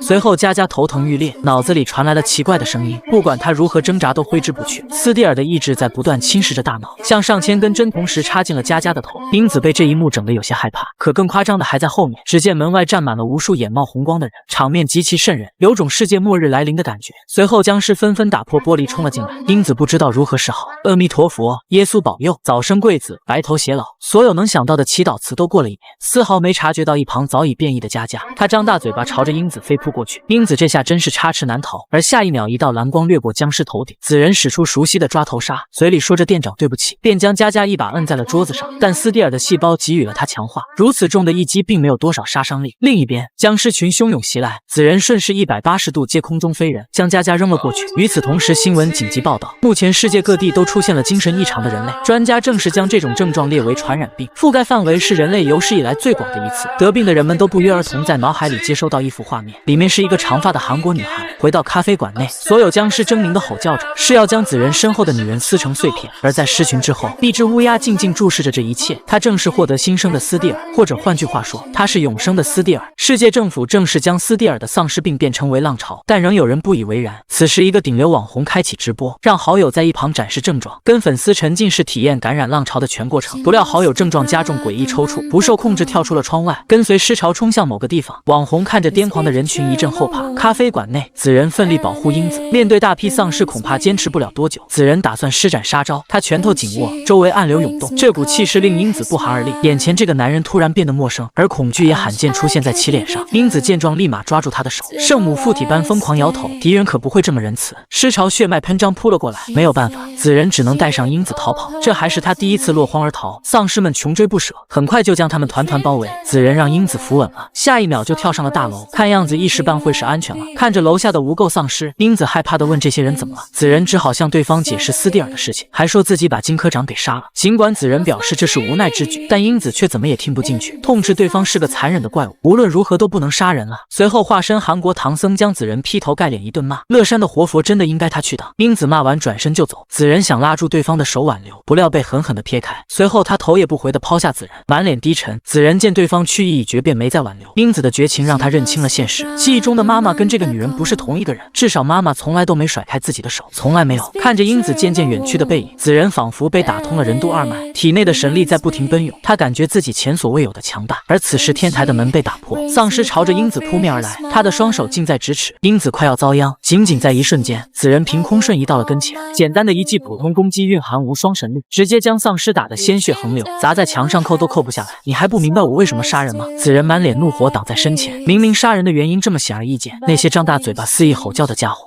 那些想夺走我精神寄托的家伙，那些想杀了英子的家伙，老子一个不留！龙虾形态充斥紫人全身，他硬生生挡住大门，任由丧尸撕咬他的身体。只见滔天怒火化作万军雷霆，暴怒的紫人仿佛解开封印一般，万伏谨慎，漆黑的雷电裹挟龙虾之力，将尸潮打得惨叫连连。英子错愕地看着这个男人，仿佛神明在世，只要你活着就够了。紫人转过头来缓缓说道。而远处的大楼上，一个人直播了这一切，此人正是开头的大网红。直播间顿时炸开了锅，观看人数直线上升，紫人的神明之力被公之于众。事情正朝朝着意想不到的方向发展。这时的政府大厅内，官员们紧急召开会议，研究如何抵挡如浪潮涌来的疫情。总理听闻气得破口大骂：一群饭桶，这么久了连爆发的原因都不知道。官员无奈道歉，其中一个女人提出，应该揪出第一个感染母体。狂妄自大已经不足以形容他，斯蒂尔比他们想象中要棘手万倍。而总理还在担心找什么借口对民众掩盖实情，好保住自己的地位。这时助手急忙闯了进来，不顾正在气头的总理，将平板递了过去。另一边，顶楼上雷声轰烈，肆意张狂。圣母英子看着眼前一幕，嘴巴都合不上。只见丧尸被天雷死死团住，里面惨叫连连。新形态下的紫人眼神凌冽，杀气不断从中涌出。通往楼顶的大门被他硬生生拦住，周围没有一个活物。这波杀招过去，巨大的威力将丧尸烤成肉排，但他们都没有倒下，全都口吐白烟，死死盯着英子。看来不消灭母体还是不行吗？紫人当然察觉到斯蒂尔就在附近，转头看向英子身后的大楼，只见被附身的乌鸦注视着这里，淡定指挥尸潮攻击。那股邪恶杀气比以往更加恶劣。斯蒂尔是要毁掉威胁到自己的存在，管他是什么狗屁化身，永生的自己就是无敌的。随即紫人下沉身体，手上摆出熊掌架势，将力量灌入脚下的水泥之内，将其连根拔起。瞳孔发光，脸色低沉，仿佛死神降临。随后手臂急速旋转，极限的速度将时间定格。随着一道闪电般的弧线，水泥裹挟飓风以破空之势朝斯蒂尔飞去，石块仅在一瞬间就划破了天空，威力之大，直接将千米外的大楼夷为平地。这一击神仙来了也顶不住，身后的尸潮开始摇摇欲坠，快要失去意识。但很快紫人就发现不对劲，那象征死亡的红光再次出现。斯蒂尔的寄生能力简直像外挂一样，尸潮也没给反应时间，再次扑了上来。英子被吓得惊慌失措，连忙大叫：原来圣母也会有这一天。紫人见状握住她的手，安慰对方冷静下来，就算逃到天涯海角，自己也会保护你的。随后给英子一个公主抱，纵身一跃跳下大楼。这一幕也被正在直播的网红记录下来，全世界一阵轰动。这下他神明的身份就彻底坐实了。而另一边的总理也看着直播，不敢相信这是真的，难道这不是在拍电影吗？助手表示珍珠都没这么真，而且全世界都在争先恐后的转播。人声鼎沸的大街上，还在运行的地铁里，就连网吧、学校都处于震惊之中。紫人顿时成了世界顶流，是无数人争着谈论的话题。世界上真的有这种存在吗？无一例外，军部司令也得知了一切。不过在他看来，紫人并不是救世主，反而更像导致浪潮爆发的怪物。此时的紫人还在疯狂逃跑，斯蒂尔召唤鸭群朝他飞来，紫人严阵以待，结果到头来鸭群也只是匆匆飞过。紫人正想松口气时，却发现英子被划出一道血淋淋的伤口。随后斯蒂尔故作挑衅，在他面前飞舞，嘲笑紫人的无能，恐怕他将再一次失去自己的挚爱之人，变回那个肆虐一切的蔑视神明。英子被斯蒂尔在手臂上划开一道伤口，紫人愣在原地不知所措，难道来之不易的精神寄托又要离他而去吗？这时浪潮攻击突然停了下来，被控制的人们全都恢复意识，丝毫不知道发生了什么。而原本被斯蒂尔本体寄生的乌鸦更是瘫死在地上一动不动。英子不清楚为什么会这样子，只有紫人知道斯蒂尔的目的已经达成，他要摧毁紫人对世界的希望，让这怪物失控，借他的手清除全人类。紫人将事情经过告诉了英子，还用神力抑制了英子的伤势，减慢斯蒂尔感染蔓延全身的速度。但尽管如此，现在能拯救英子的办法只有一个，那就是砍断整条手臂。英子被吓得不知如何是好，下一秒紫人直接上手行动，英子连忙躲开，你敢动老娘试试？而政府这边已经调查出浪潮发生的源头，还得到了上一任宿主金科长的研究日志，上面详细记录了金科长病变进化的全过程，以及消灭斯蒂尔的方法。工作人员根本无法相信眼前的东西。一切起源于10月12日，挣脱而出的斯蒂尔咬穿了我的手指，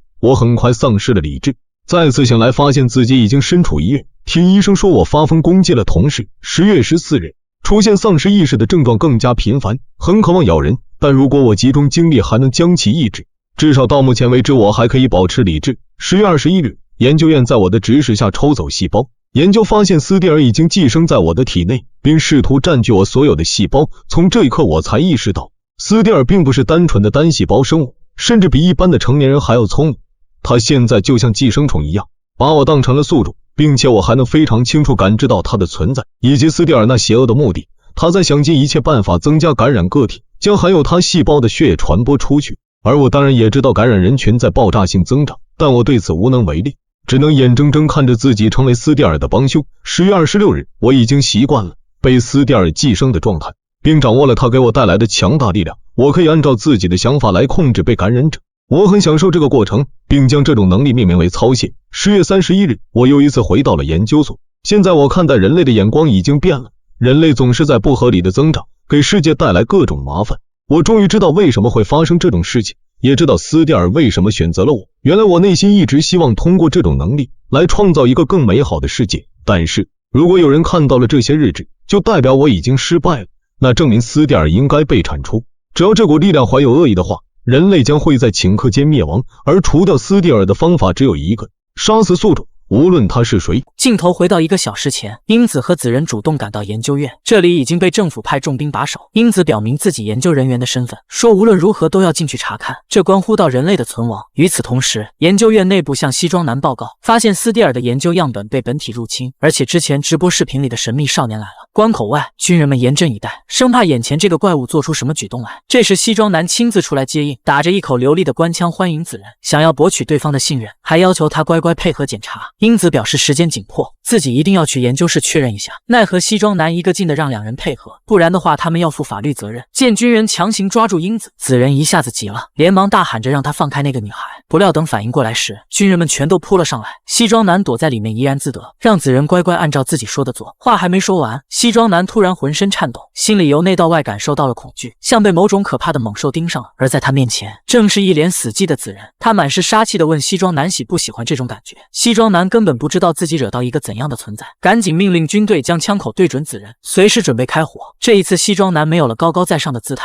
他请求子仁配合国防部调查。而眼前这一幕，在子仁标志性的死神瞳孔里看到的却是当初妈妈被杀害的场景。那些人跟他们一样都举起了枪。随后子仁深吸一口气，轮回神力从他手中迸发而出，前所未有的压迫感下的军队连忙后退。西装男躲在后面用声音壮胆，在现代武器面前，一切碳基生物都不足为惧，给老子开火！子仁见状冷笑一声，太不自量力了，难道我在你们人类眼中就这么容易搞定吗？大战一触即发，不料英子又原地成佛，圣母附体，连忙阻止了子仁。想必大伙的反应跟子仁一样懵逼，但英子却十分坚定地摇头，她不想再看到子仁为自己杀人了。子仁一脸无语地低下了头。西装男见状立即下令，让人将英子带走调查。或许子仁还不知道，这可能会成为两人见的最后一面。到了晚上，英子被留在研究院内调查，同事们准备给她打镇定剂，而子仁则被带到了国防部部长面前。部长名字叫金善英，这名字一听就知道不是个善茬。他一上来就问子仁能不能解释一下直播发生的事情。子仁面无表情地盯着对方，默默表示这只是为了救英子，并没有你们人类说的那么伟大，更不是救世主。而部长却聊起了他的父亲，虽然他爸只是一个小警察，并且在自己很小的时候就牺牲了，但他留下了一本调查日记，上面提到了他死前接触过一个奇异存在。子仁听到这脸色突然沉了下来。没错，金善英的父亲正是害死子仁妈妈的凶手，他的杀母仇人。现场气氛愈发紧张，部长还不知道他大难临头。这时一个士兵突然走进来，说研究院那边有了结果，英子正是斯蒂尔的现任宿主，来得正好。部长说只要杀了斯蒂尔的宿主，这个世界就能恢复原样。子仁听闻立刻挣脱束缚，你有种再说一遍。部长能坐上这个位置当然不带怕的。他刚准备开口，子仁就一拳打在了防弹玻璃上。见对方情绪失控，部长乘胜追击，说父亲的日记里保存了那个怪物的照片，虽然按照子仁的年龄来看根本不可能，但你跟这个怪物还是长得太像了。上面正是子仁跟妈妈的合照。小时候的记忆突然如潮水般涌来。其实子仁内心一直对妈妈抱有歉意，他非常后悔对妈妈那么冷漠，一直认为是自己害死了妈妈。而英子的出现让他有机会弥补这份内疚，所以子仁才会义无反顾地保护英子。此刻他终于看清了英子对自己意味着什么，也想起了他对这个世界的恨意。那个杀人无数的李子仁回来了，将人类这个邪恶种族从地球上彻底铲除。但在此之前，他还有一件事情要做。而另一边，总统收到了一份文书，上面请求处决掉浪潮的源头，也就是斯蒂尔的宿主英子。总统左右为难，难道除此之外真的没有别的办法了吗？秘书却表示人类掌握的浪潮信息还是太少了，不清楚斯蒂尔的危险上限在哪里，必须将其尽快消除，牺牲一个人来挽救全人类的生命，这笔交易无论怎么看都是值得的。尽管总统犹豫不决，但在秘书的劝说下，他还是盖下了公章。处决英子的红头文件正式生效，消息很快传到了研究室这边。西装男开始着手准备英子的处决计划，但还是忍不住为英子感到惋惜。回到国防部，子仁在部长的刺激下一动不动，他不明白这小子为什么突然就哭了。看着部长手里的照片，妈妈的回忆像走马灯一样在子仁脑海里播放。刚开始转世为人时，他不理解这个女人的怀抱为何这么温暖，也不理解为什么自己失踪后，这个女人会不吃不睡来寻找自己。直到女人为自己挡下了子弹，子仁才明白自己一直被母爱所温暖着，而自己该叫这个女人妈妈。想到这，子仁擦干了眼泪，他默默低下头说：“终于想起了你们人类该死的理由。”定睛一看，子仁的死神瞳孔找回了失忆前的冷漠，烈士神明终于归来。部长也敏锐察觉到这个人的感觉变了，但子仁并不着急做出行动。他想到了那个向妈妈开枪的警察，问部长费这么大力气带自己来这里，是不是想为自己的爸爸报仇？说罢，转身提起地上的椅子，默默坐了上去。但部长表示事情已经过去了，况且父亲死的时候自己还很小，没有半点关于他的记忆。子仁见状说他想要部长手里的照片，只要你乖乖照做的话，我会留你一条狗命。如果我偏不给呢？不料部长非要作死，想要继续刺激子仁，看看他究竟会做出什么事情。结果对方并没像之前那样冲动，反而出奇的平静。随后子仁默默抬起手，还不等部长反应过来，他就在墙上轰出了一个大洞，象征死亡的蓝光爬满了子仁全身，在整个房间弥漫开来。国防部引以为傲的合金大楼，子仁仅仅一个挥手就将其轰穿。部长被对方吓得满头大汗，连忙说父亲为了保护自己，牺牲之前从没回家看过女儿一眼，自己对她也没有任何感情。子仁还是面如死灰，突然问部长知不知道在人的一生中能够间接害死多少生命？你们人类总是理所应当的残害其他物种，甚至连同类都不放过。就因为你的父亲，我失去了整个世界。你这么着急撇清自己跟父亲的关系，在我看来只觉得可笑。你不会以为我要同情你吧？丑陋的人类！子仁说罢，再次抬起了手，准备施展杀招。部长表示不知道他在说什么，但很清楚，如果不把照片给你的话，我会死的。接着乖乖将照片递了过去。子仁拿着照片缓缓起身，一股诡异的杀气笼罩在其周围。部长见状，还是壮着胆子询问，想知道子仁是不是要去英子那边。子仁听闻沉默了片刻，表示一个普通女人的死，对我来说已经没有任何意义了。这是耗费8亿美元建成的钛合金国防大楼，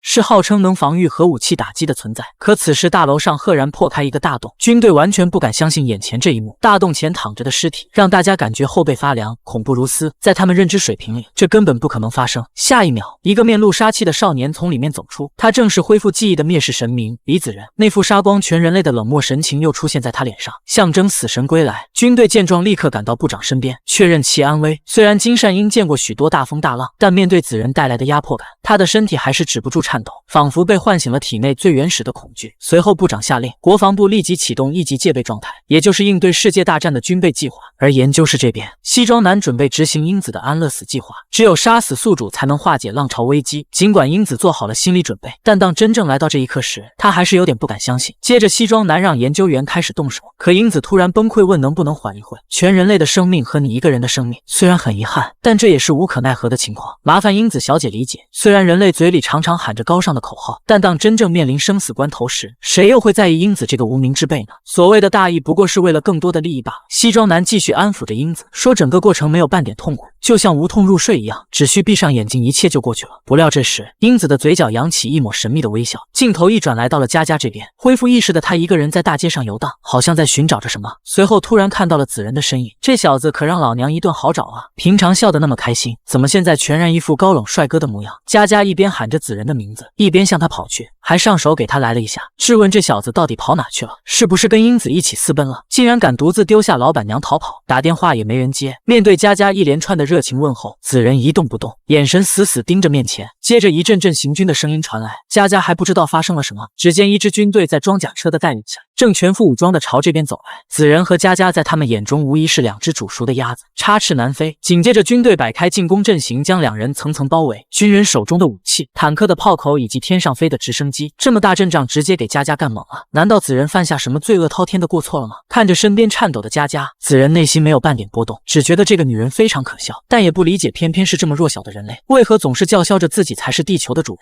但下一秒，子仁看到了他跟英子、佳佳三人的合照，仿佛想到了什么。与此同时，英子体内的斯蒂尔已经觉醒，他控制研究员将镇定剂打在了西装男身上。英子还不知道怎么了，得益于子仁注入伤口的神力，他跟斯蒂尔现在是意识共存的状态，只有左边眼睛是红色的。莫非英子将会成为继子仁之后的又一顶尖战力？而子仁这边大战正式打响，士兵长丝毫不给子仁准备的机会，直接下令让坦克对着他开炮，完全不顾佳佳的死活。面对步步逼近的炮弹，佳佳虽然非常害怕，但还是想拉着子仁一起逃跑。看着这个女人吓得花容失色，子仁想起之前帮他打工的日子，好像他也不讨厌这种生活。但下一秒，炮弹正面命中，滚烫的浓烟迅速在地面炸裂开来，工事之中容不下任何活物。士兵长随即下令停止攻击，准备派人上前查看。不料等浓烟渐渐散去，眼前的一幕直接颠覆了他的世界观。那个瞳孔冒着蓝光的少年正毫发无损地站在浓烟之中，怎么可能？这到底是什么怪物啊？而子仁的身旁竟然被他硬生生从大地拔出一块巨石，厚到可以直接扛下坦克的大炮。躲在巨石后面的正是佳佳。随后子仁双手插都不知道什么是对手，淡定叫出佳佳的名字，地上则是他掉落的手机，上面挂着三人的合照。子仁的冷漠让佳佳非常害怕，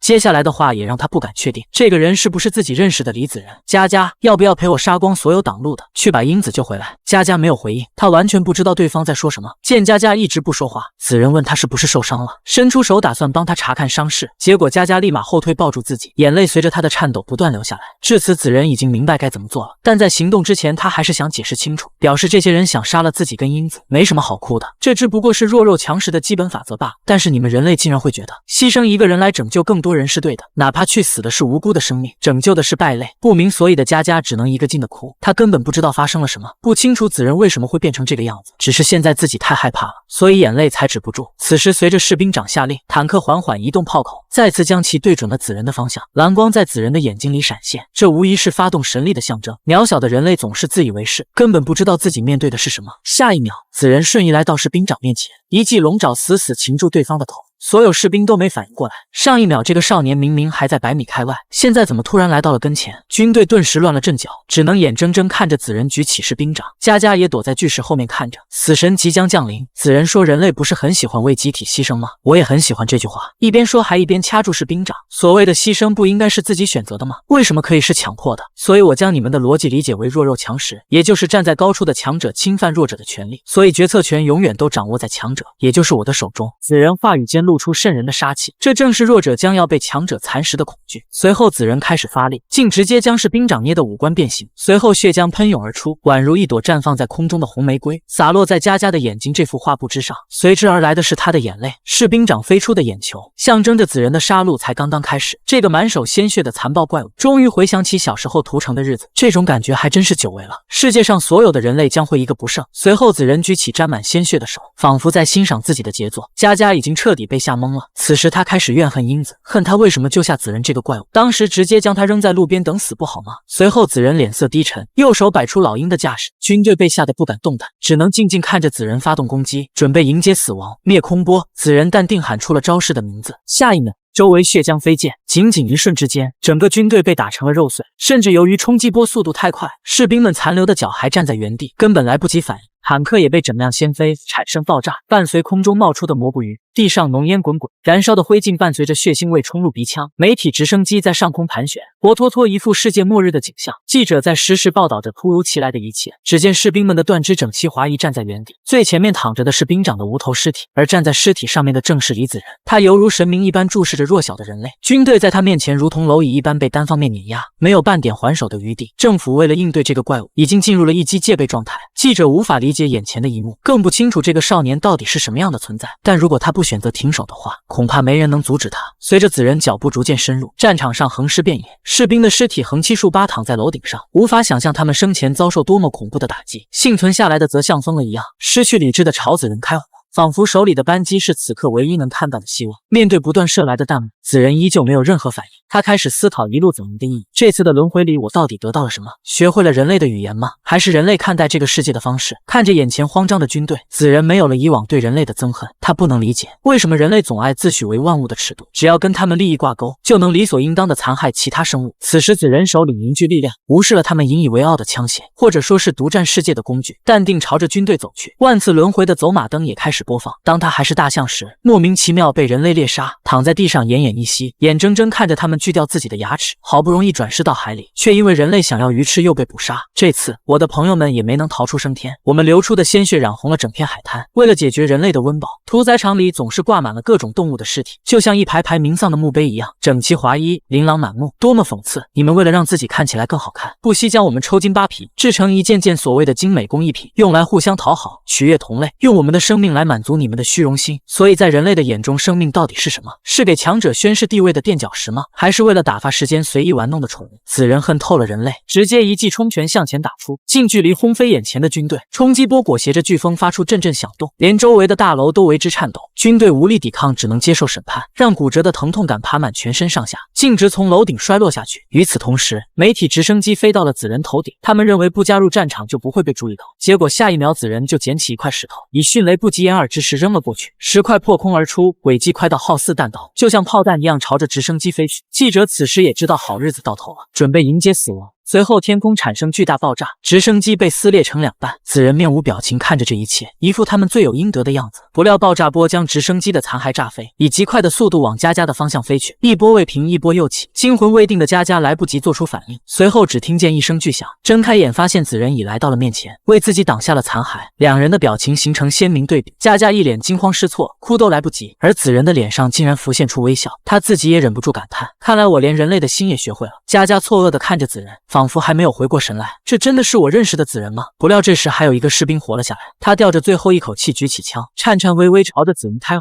连后坐力都无法控制，奈何紫人刀枪不入，子弹打在他身上没有半点作用。随后紫人缓缓转过身去，短短几秒成为了士兵一生中最后的恐惧，体内的基因让他不由自主的颤抖。眼前这个怪物眼里闪烁的光芒，好像是为自己敲响的丧钟。佳佳抓住紫人的手，求他放过那个人，已经够了，紫人，你太可怕了，你怎么可以这么残忍？我求求你放过他吧。紫人一脸冷漠的看向跪在地上的佳佳，显然这与他认知中的人类不符。随后紫人默默看向天空，即使他没有亲眼看见，但还是能100%确定斯蒂尔的宿主还活在世界上。英子的模样开始在他脑海里浮现，紫人自己也说不清这是什么感觉，只知道内心深处一直有一个声音，无论这个世界最终变成什么样，自己一定要保护英子，或者换一种说法，要将斯蒂尔救出来。而此时的研究所内，被打了镇定剂的西装男躺在地上动弹不得，只能眼睁睁看着英子逃走。相比他面前被控制意识的人们，英子显得非常清醒，能清楚把控自己的意识，这点与之前的宿主完全不同，但副作用就是头痛的快要炸开了，并且左眼变成了斯蒂尔标志性的血红色。工作人员看着监控发生的事情，感觉完全乱了套，现场防守不仅被瓦解，斯蒂尔还使用操线控制了研究员。再这么下去，恐怕会再度爆发浪潮，必须立即启动 B 计划，将宿主的安乐死改为直接击毙。随后大批工作人员赶到，全都带有武装力量，看着不断向前冲的丧尸们，英子只觉得非常奇怪，明明自己什么都没做呀，结果脑袋像被雷劈了一样，疼痛难忍，比特喵的痛经还痛。英子大口大口喘着粗气，试图让自己冷静下来。随后她能清楚感觉到自己的感官在进化，仿佛进入了另一个生命形态，眼睛捕捉到的东西非常清楚，就好像慢动作一样，而且还能感知到体内的另一个存在。斯蒂尔，难道控制他们行动的就是你吗？这都是你在搞鬼吗？工作人员无法向被控制的同类开火，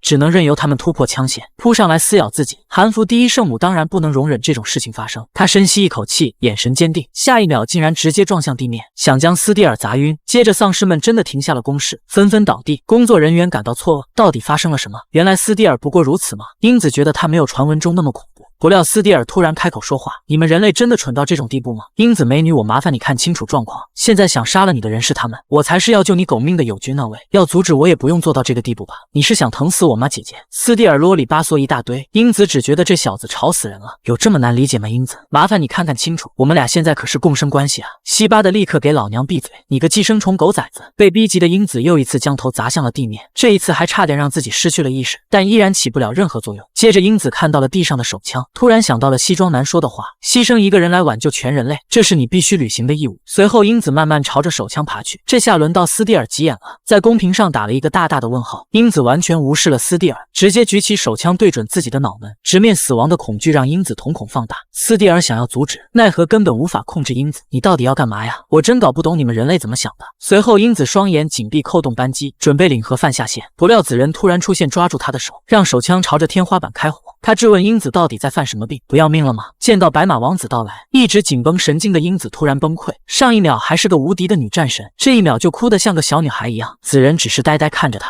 不知道如何开口安慰。这时传来了一个话外音，李子人，你疯了吗？干嘛要阻止他自杀呀？你知不知道这样会毁了人类的？英子现在就是斯蒂尔的宿主啊，他每存在1秒钟，这个世界就会更加危险。说话的人正是西装男，他努力劝说紫人杀了英子，不料对方问他说这些废话是不是不想活了？紫人突如其来的冷漠让英子感到诧异，还不等他反应过来，紫人竟然直接抓起了英子的头发，让他不要太自以为是了。你以为你是谁啊？真以为你一个人就能对整个世界产生威胁吗？别听这帮人类瞎勾八扯，这样只会让我觉得恶心。能威胁到世界的存在，从古至今一直都是人类整个群体啊。紫人说罢，轻轻摸着英子的头，接着他蹲了下来，跟英子说没关系的，人类都死光也没关系的，这不是你该负责的事情，人类不值得你为他们牺牲，你一定要好好活下来。至于杀光人类的事情就交给我吧。至此西装男知道无力回天，只能选择举起手枪拼死一搏，但下一秒不知道发生了什么，西装男只感觉自己在飞速旋转，随后便看到自己的身体留在了原地。原来是子仁一个手刀将西装男尸首分离。面对如此残忍的一幕，英子这次再也没有阻止子仁，仿佛体内的恶魔被唤醒了。接着子仁转过身来，淡定说道：“英子，你给我记住，我会保护好你，这不是请求，而是命令。无论如何，你都必须给老子好好活着。”这是子仁觉醒后第一次在英子面前杀人，他还是不敢相信。伴随着周围飞溅的血液，眼前的背影似乎变得陌生起来。虽然英子很早就知道子仁的神力，但在他的印象中，这是一种治愈人心的力量。他永远忘不了那次日出带来的震撼。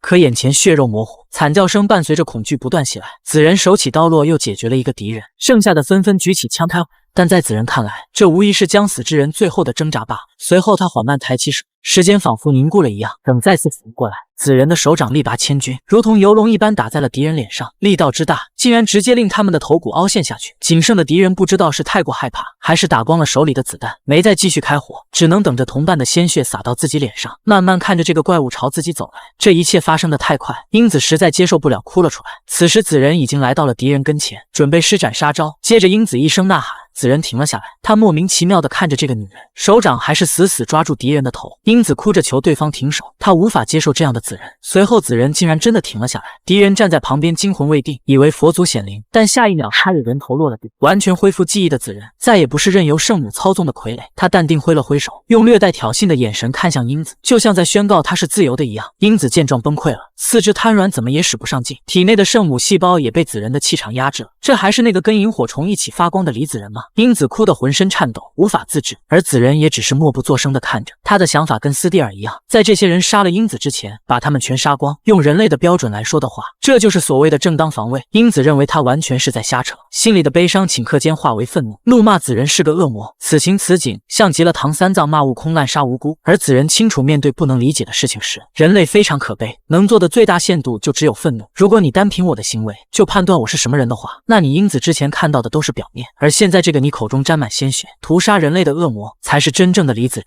而他会这么保护英子，也只不过是在履行之前的承诺罢了。与此同时，赶来的军队已经包围了研究室，士兵人数是之前的5倍之多。而子仁打算带英子离开这里，不料对方一把撒开自己的手，说无论如何都要死在这里。英子知道斯蒂尔有多么危险，执意要在这里了结自己的生命。结果子仁手上突然发力，对英子放出一阵骇人的杀气。他也能清楚感觉到子仁这次是动真格的，他是真的想杀了自己。不料子仁突然深呼吸，说自己还是动不了手，气氛顿时尴尬了起来。他原本打算割掉英子的胳膊和腿，只留下身子强行带走她的，但害怕英子撑不过去死在半路。转念一想，自己心里还是挺不希望看到英子受伤的，而且他知道对方在想什么。子仁开始坦白，说自己活了数万亿年，经历过无数次轮回，虽然这些让我感到恶心的生活中没有任何值得留念的地方，但不管我遇到多么夸张的痛苦，我从来都没想过放弃自己的生命。不论当时的我是什么样的物种，我都能坚定感觉到那颗想活下去的心。子仁看穿了英子，不留情面地撕开她的伪装，你明明想活下去，干嘛要说谎？接着子仁想起了妈妈救赎自己的话，不管发生什么事情，一定要好好活下去。子仁向英子坦白自己万次轮回的经过，成功说服英子放弃自杀的念头。赶来的敌人们看着地上躺着的无头尸体，立刻向尸体堆里秀恩爱的2人开枪。但子仁眼里的 LED 灯已经亮了起来，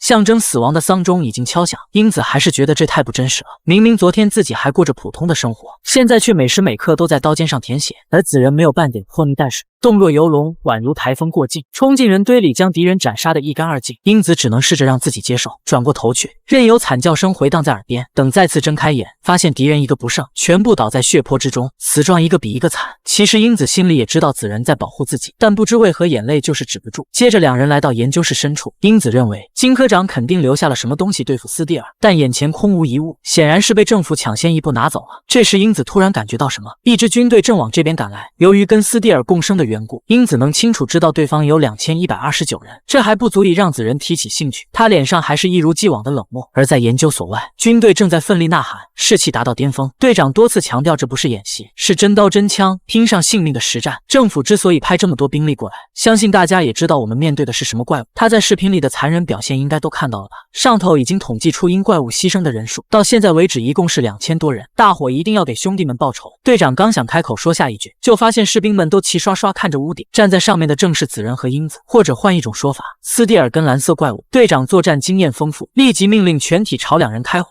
而子仁见状也只是淡定让英子闭上眼睛。虽然英子觉得非常抱歉，但为了自己，她也只能乖乖照做。士兵们只觉得眼前的少年疯了，他到底在干嘛？只见子仁从楼顶一跃而下，重力对他完全不起作用。这个怪物犹如传闻中一样，浑身冒着蓝光，而子仁漂浮在半空的样子，宛如神明降世。接着惨叫声此起彼伏，与浓烈的血腥味相互交错，偶尔还夹杂着血浆洒落地面的声音。英子始终不敢睁开眼，在黑暗中祈祷这一切快点过去。接着他感受到子仁手心的温暖，两人牵着手慢慢从死人身上跨了过去。身后的血脚印预示着英子已经回不了头了，这2000条生命的罪孽将会成为英子深夜里的梦魇。与此同时，总统府内，金善英正被总统问责，为什么不经过我的批准就擅自出兵？善英表示，一个斯蒂尔已经够危险了，现在还凭空冒出一个怪物，难道总统您没看新闻吗？现在能威胁全人类的恐怖存在是2个，而且2人现在好像还联手了，必须尽快铲除。总统快被气坏了。即便如此，城市里可是还有平民的，怎么可以让平民处于战火之中？这绝对说不过去。现在只有安乐死计划才是最稳妥的，能将牺牲减少到最大化。不料下一秒，善英直接用枪指着总统脑袋，告诉对方自己不会屈服于这么软弱的人。这是政变。总统无能狂怒，善英你这是要造反。接着枪声响起，总统头上开了一个洞，应声倒地。护卫队连忙冲进来，还不知道发生了什么，只能立刻警告善英放下武器。结果对方淡定表示总统被斯蒂尔感染了，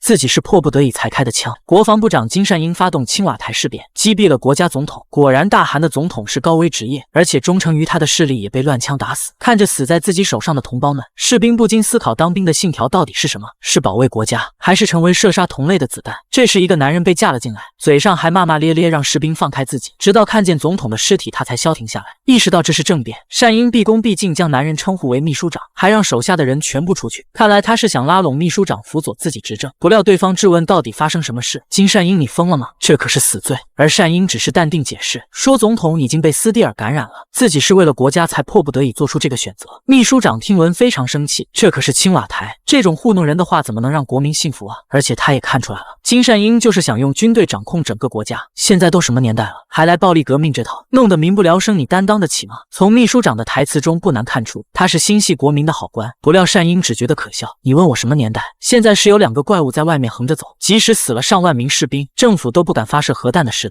明明大家都清楚这么下去人类将会灭亡，却还要狗咬狗的时代。政府为了利益要看国民脸色的时代，这种狗屁民主时代，和平的时候也还过得去，但现在需要的可不是民主，自由和平等在生死面前更是没资格提起。秘书长大为震撼，所以你才会发动政变，实行独裁吗？用无数人的牺牲来实现和平吗？这简直就是在痴人说梦。善英似乎料到对方会是这种反应，毕竟作为少数的清廉政治家，自己一直都很尊敬秘书长，而且这份尊敬以后也不会变的，真是太可惜了。善英说罢，将枪口对准了秘书长，你已经被斯蒂尔感染，变得神志不清了。随着一声枪响，秘书长停止了愤怒。这一刻，善英亲手杀死了心中仅存的善良。士兵听到动静连忙赶来，不敢相信德高望重的秘书长竟然被杀了。接着善英询问子仁那边的状况，得知他屠杀了整个军队，轻松离开后，善英将一切都怪罪到总统身上，疯狂朝他的尸体开枪，直到打光子弹都不能平复心情。士兵愣在了原地，大气都不敢喘。善英吩咐他秘密处理这一切，还要动用青瓦台的网络召开临时国会，高官们必须到场，我来亲自检查他们的感染状况。士兵被吓得连声答应。善英还强调抓捕子仁和英子的事情，动用卫星也好，人力也罢，不管使用什么手段，都一定要掌握2人的准确位置，立刻执行。看着眼前沾满血迹的国乙，善英慢慢朝他走去，一脸心满意足地坐了上去。此时他想起了自己的体检报告，原来善英的脑子长了个恶性肿瘤，已经来不及治疗了，命不久矣。想到这，善英不自觉笑了出来。他真是太喜欢这个退休仪式了，用消灭子仁和英子这份功劳来创造历史。他幻想着将会以英雄的身份死去，永远被世人歌颂。天空乌云密布，压抑的气氛扑面而来。军队正护送着总统车在公路上飞驰，坐在里面的正是金善英。他要去国会拉拢高官，并杀死所有不服从自己的家伙。不过目前最让他在意的还是子仁的下落。手下表示已经派出去大部分兵力，甚至是调动了卫星寻找，但依然掌握不了他们的位置。此时窗外下起了大雨，善英让手下继续加码，无论如何都要把那2个怪物揪出来。接着雨越下越大，子仁跟英子无奈躲进了山洞。从2人的表情不难看出，他们的关系已经降到了冰点。子仁率先打破沉默，问英子是不是饿了，自己口袋里还有些吃的。不料英子突然起身举起枪，打算请他吃子弹。你应该知道的，这种东西根本杀不死我。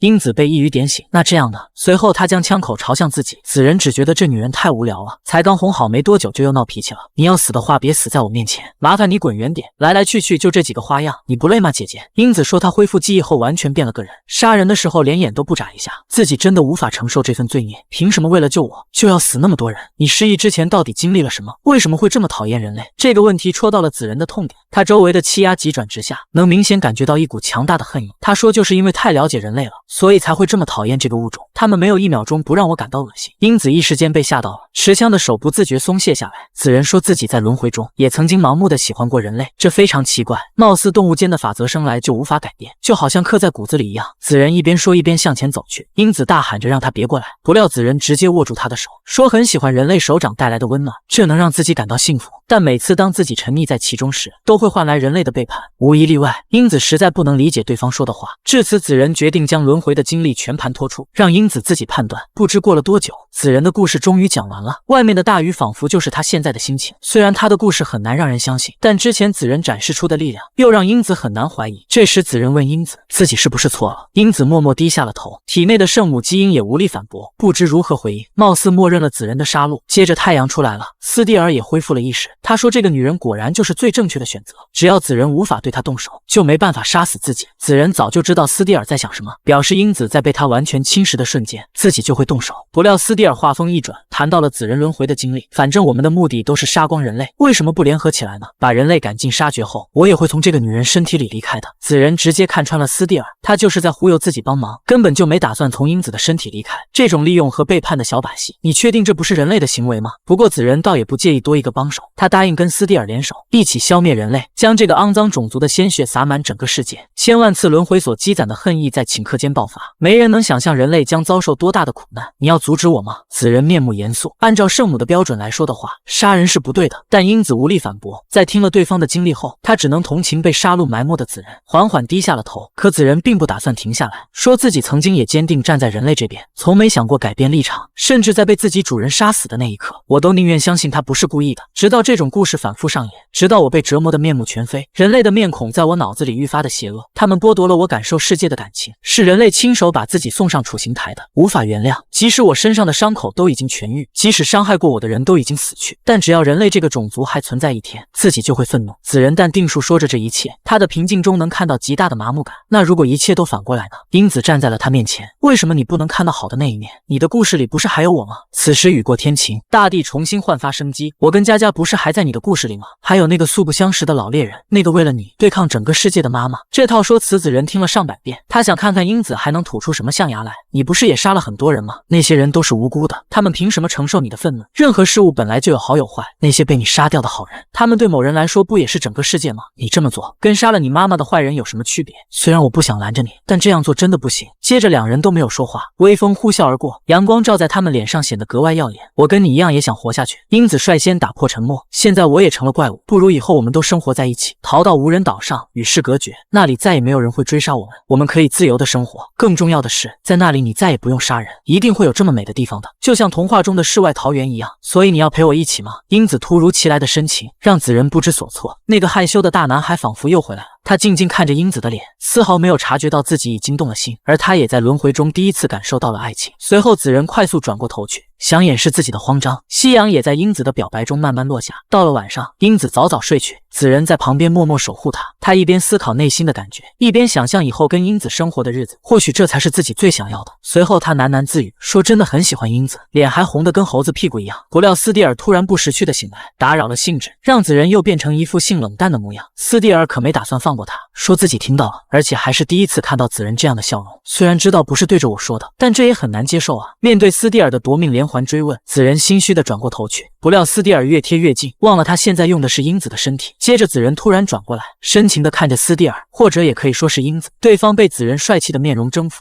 不知为何害羞了起来，下一秒竟然情不自禁地吻了上去。斯蒂尔的性别我们暂且不谈，起码英子是个女的，或许子仁就是趁着英子失去意识才这么做的。可斯蒂尔就遭殃了，他都不知道对方在干嘛，甚至都不能理解这种嘴贴嘴的动作是想表达什么，只感觉心里春风荡漾，被一股从未有过的平静拂过。月光静静洒在两人身上，子仁内心已经忘记了杀戮，希望时间就这样停下来。这时斯蒂尔突然醒悟，回想起了第一次与子仁交手的场景，原来从一开始我就想要占据这家伙的身体，我要从头到尾掌握这股神力，只有这样才能杀死所有的人类。可这股力量却将自己拒之门外，无论如何努力都无法在其中窥探一二。但是现在好像可以了，斯蒂尔不肯放过这么好的机会，抱起子仁的脸狂啃，一定要成为这个世界最强的存在，这副身体我要啊！此刻的斯蒂尔仿佛恶魔一般，不留余力地侵蚀着子仁的意识。不料就在快要得手之际，子仁突然笑了起来，这让斯蒂尔大惊失色，吓得连忙后退，踉踉跄跄。你是怎么发现的？不对，你一直都在观察我。原来子仁这么做不是为了占便宜，而是想净化斯蒂尔的细胞，拯救英子。尽管他跟斯蒂尔达成了合作，但也是为了英子才答应下来的。而且有一点他很不理解，刚才只要斯蒂尔再坚持一会，明明就可以占据自己，为什么在这么关键的时刻选择收手？只见子仁的右手已经被侵蚀，还在不由自主的颤抖，这明显是斯蒂尔的操线反应。子仁也承认刚才有点情不自禁，一边说一边抬起右手，一瞬之间他的手掌又恢复了原样。斯蒂尔也觉得很出奇，虽然自己已经活了这么久，但还是非常贪生怕死，有点风吹草动就想要逃。随后斯蒂尔警告子仁，这个女人不值得他付出生命，而且自己已经表明了诚意，所以一定要答应我，一起杀光所有的人类，别逃去什么狗屁无人岛当个废物。你打算什么时候兑现我们的承诺？我可是会杀了这个女人的。斯蒂尔咄咄逼人，不料子仁理都没理他，直接转身离开。没人知道他心里是怎么想的，究竟是毁灭还是救赎，赶尽杀绝还是苟且偷生。接着子仁缓缓开口，无论发生什么，我都要保证英子是绝对安全的，所以在我想到计划之前，先等等看。与此同时，国会上横尸遍野，只有极少数支持金善英独裁的高官存活。按照他的说法，在场的都是未被斯蒂尔感染的，而且通过国会的一致投票决定，金善英成为了代理总统，并面向全国发言。现在受浪潮影响，国民一共有32000人受伤，1259人死亡，而军队则是伤了13万人，28000人牺牲。以目前的状况来看，局势已经严重到无法通过科学来解释。但罪魁祸首已经找出来了，一个是斯蒂尔的宿主英子，另一个是有着未知力量的怪物李子仁。金善英公开强调，这两人是全人类的威胁。他呼吁世界各国支援，还以代理总统的身份保证自己一定会不计手段铲除这两个怪物，让世界重新回到光明的拥抱之中，让人类再一次携手跨越这有史以来最大的危机。落日余晖，海风轻拂而过，朝着海洋中央慢慢望去，一座长满野树的无人岛赫然在目，而子仁和英子则在上面盘算着什么。英子想知道这里是什么地方，但子仁的表情很明显的表示他也不知道。随后他在英子的一脸错愕中慢慢蹲下，把手指插入沙滩中在舞弄什么。他在带着英子飞过来的时候，看见了附近岛屿的形状，接着一张地图在沙滩中渐渐成型。英子不敢相信，李子仁，你小子竟然把我们带到了朝鲜。英子的反应震耳欲聋，子仁显然不知道他在狗叫什么。而另一边，金善英已经完成独裁，入驻青瓦台，当起了杀戮暴君。底下人报告，过去7个月内没有发现任何有关于子仁和斯蒂尔的消息。看他紧绷着神情，还打算说些什么，却被愤怒的金善英打断施法：你们几万号人都是干什么吃的？手下只好硬着头皮报告。现在联合国政府正式发表声明，要求我们承担浪潮的疫情责任。美国也全副武装动用军火在边境施压。刚上台的金善英要面对的不仅仅是外部因素，国内的局势也相当棘手。只见成千上万的群众自发游行抗议，纷纷堵到青瓦台门口，嘴里还喊着打倒独裁的口号。不管是哪里的人民，都不允许任何人夺走他们的国家。而无人岛内也遭遇着不同的困境。英子的呐喊响彻天际，不知道发生了什么，只能听见他在不停喊着退后，还在埋怨某人拉太大力了。子仁也是丝毫不惯着，直接一把将手松开。英子见状直接破防：你小子怎么绑个吊床都笨手笨脚的？老娘让你下手轻点，不是让你直接放手摆烂。真不明白你是怎么活到现在的，这么大个人一点自理能力都没有，难道你平常生活就真的只是为了活下去吗？英子俨然一副老妈教子模样。子仁被骂得狗血淋头，默默将眼神瞥向一边，一副爱答不理，左耳进右耳出的大孝子表情。英子见状深吸一口气，安慰自己这是自找的，是他活该。子仁不知道对方干嘛要自言自语，一脸懵逼。这时英子问他站在那里干什么，不用干活吗？子仁顿时咬紧牙关，用尽全身力气，发光的蓝色瞳孔显得十分犀利。英子被这股强大士气感染，貌似下一秒就要成功了。不料子仁这小子把绳子卡手里了，英子这辈子都没这么无语过。时间不知道过去了多久，两人总算是把吊床绑好了。英子大汗淋漓，迫不及待想要爬上去试试，要是这种时候再来瓶啤酒就完美了。子仁表示这都是小意思，需要我拿过来吗？英子问他是不是又打算去偷东西，就像偷躺在那边吃灰的家电4件套一样，这里连电都没有，你偷这些东西过来干嘛？是不是脑子瓦特了？不过啤酒的话无伤大雅，英子让他快去快回，别天黑了还把他一个人扔在这边，还要记住千万不要杀人。晚上两人筑起篝火，大口喝着冰冰凉凉的啤酒，无比的享受。子仁和英子也是有一句没一句的闲聊着，貌似又回到了以前跟妈妈生活在一起的日子，平静而又幸福。英子算了算日子，现在是时候该为过冬做准备了。无人岛上的冬天应该会很冷，子仁却完全不担心，表示冬天的时候我们可以去夏威夷，随便找个暖和一点的地方过日子。看来你这木头脑袋还是有聪明的时候吗？子仁害羞的低下了头，但内心还有一个声音在质问自己，这是不是值得的？这当然是大错特错。斯蒂尔突然在午夜苏醒，虽然自己因为这个女人而捡回条命，但只要她一天还活着，子仁就永远是个普通的人类，无法跟自己去毁了这个物种。斯蒂尔在暗自策划什么阴谋，打算靠自己感染全世界的人，使用操线控制他们发动战争，自取灭亡。不料英子突然伸手捂住了被感染的眼睛，给老娘消停点！你个恶心的寄生虫！看来不可一世的斯蒂尔也终于找到了可以完全驾驭他的人。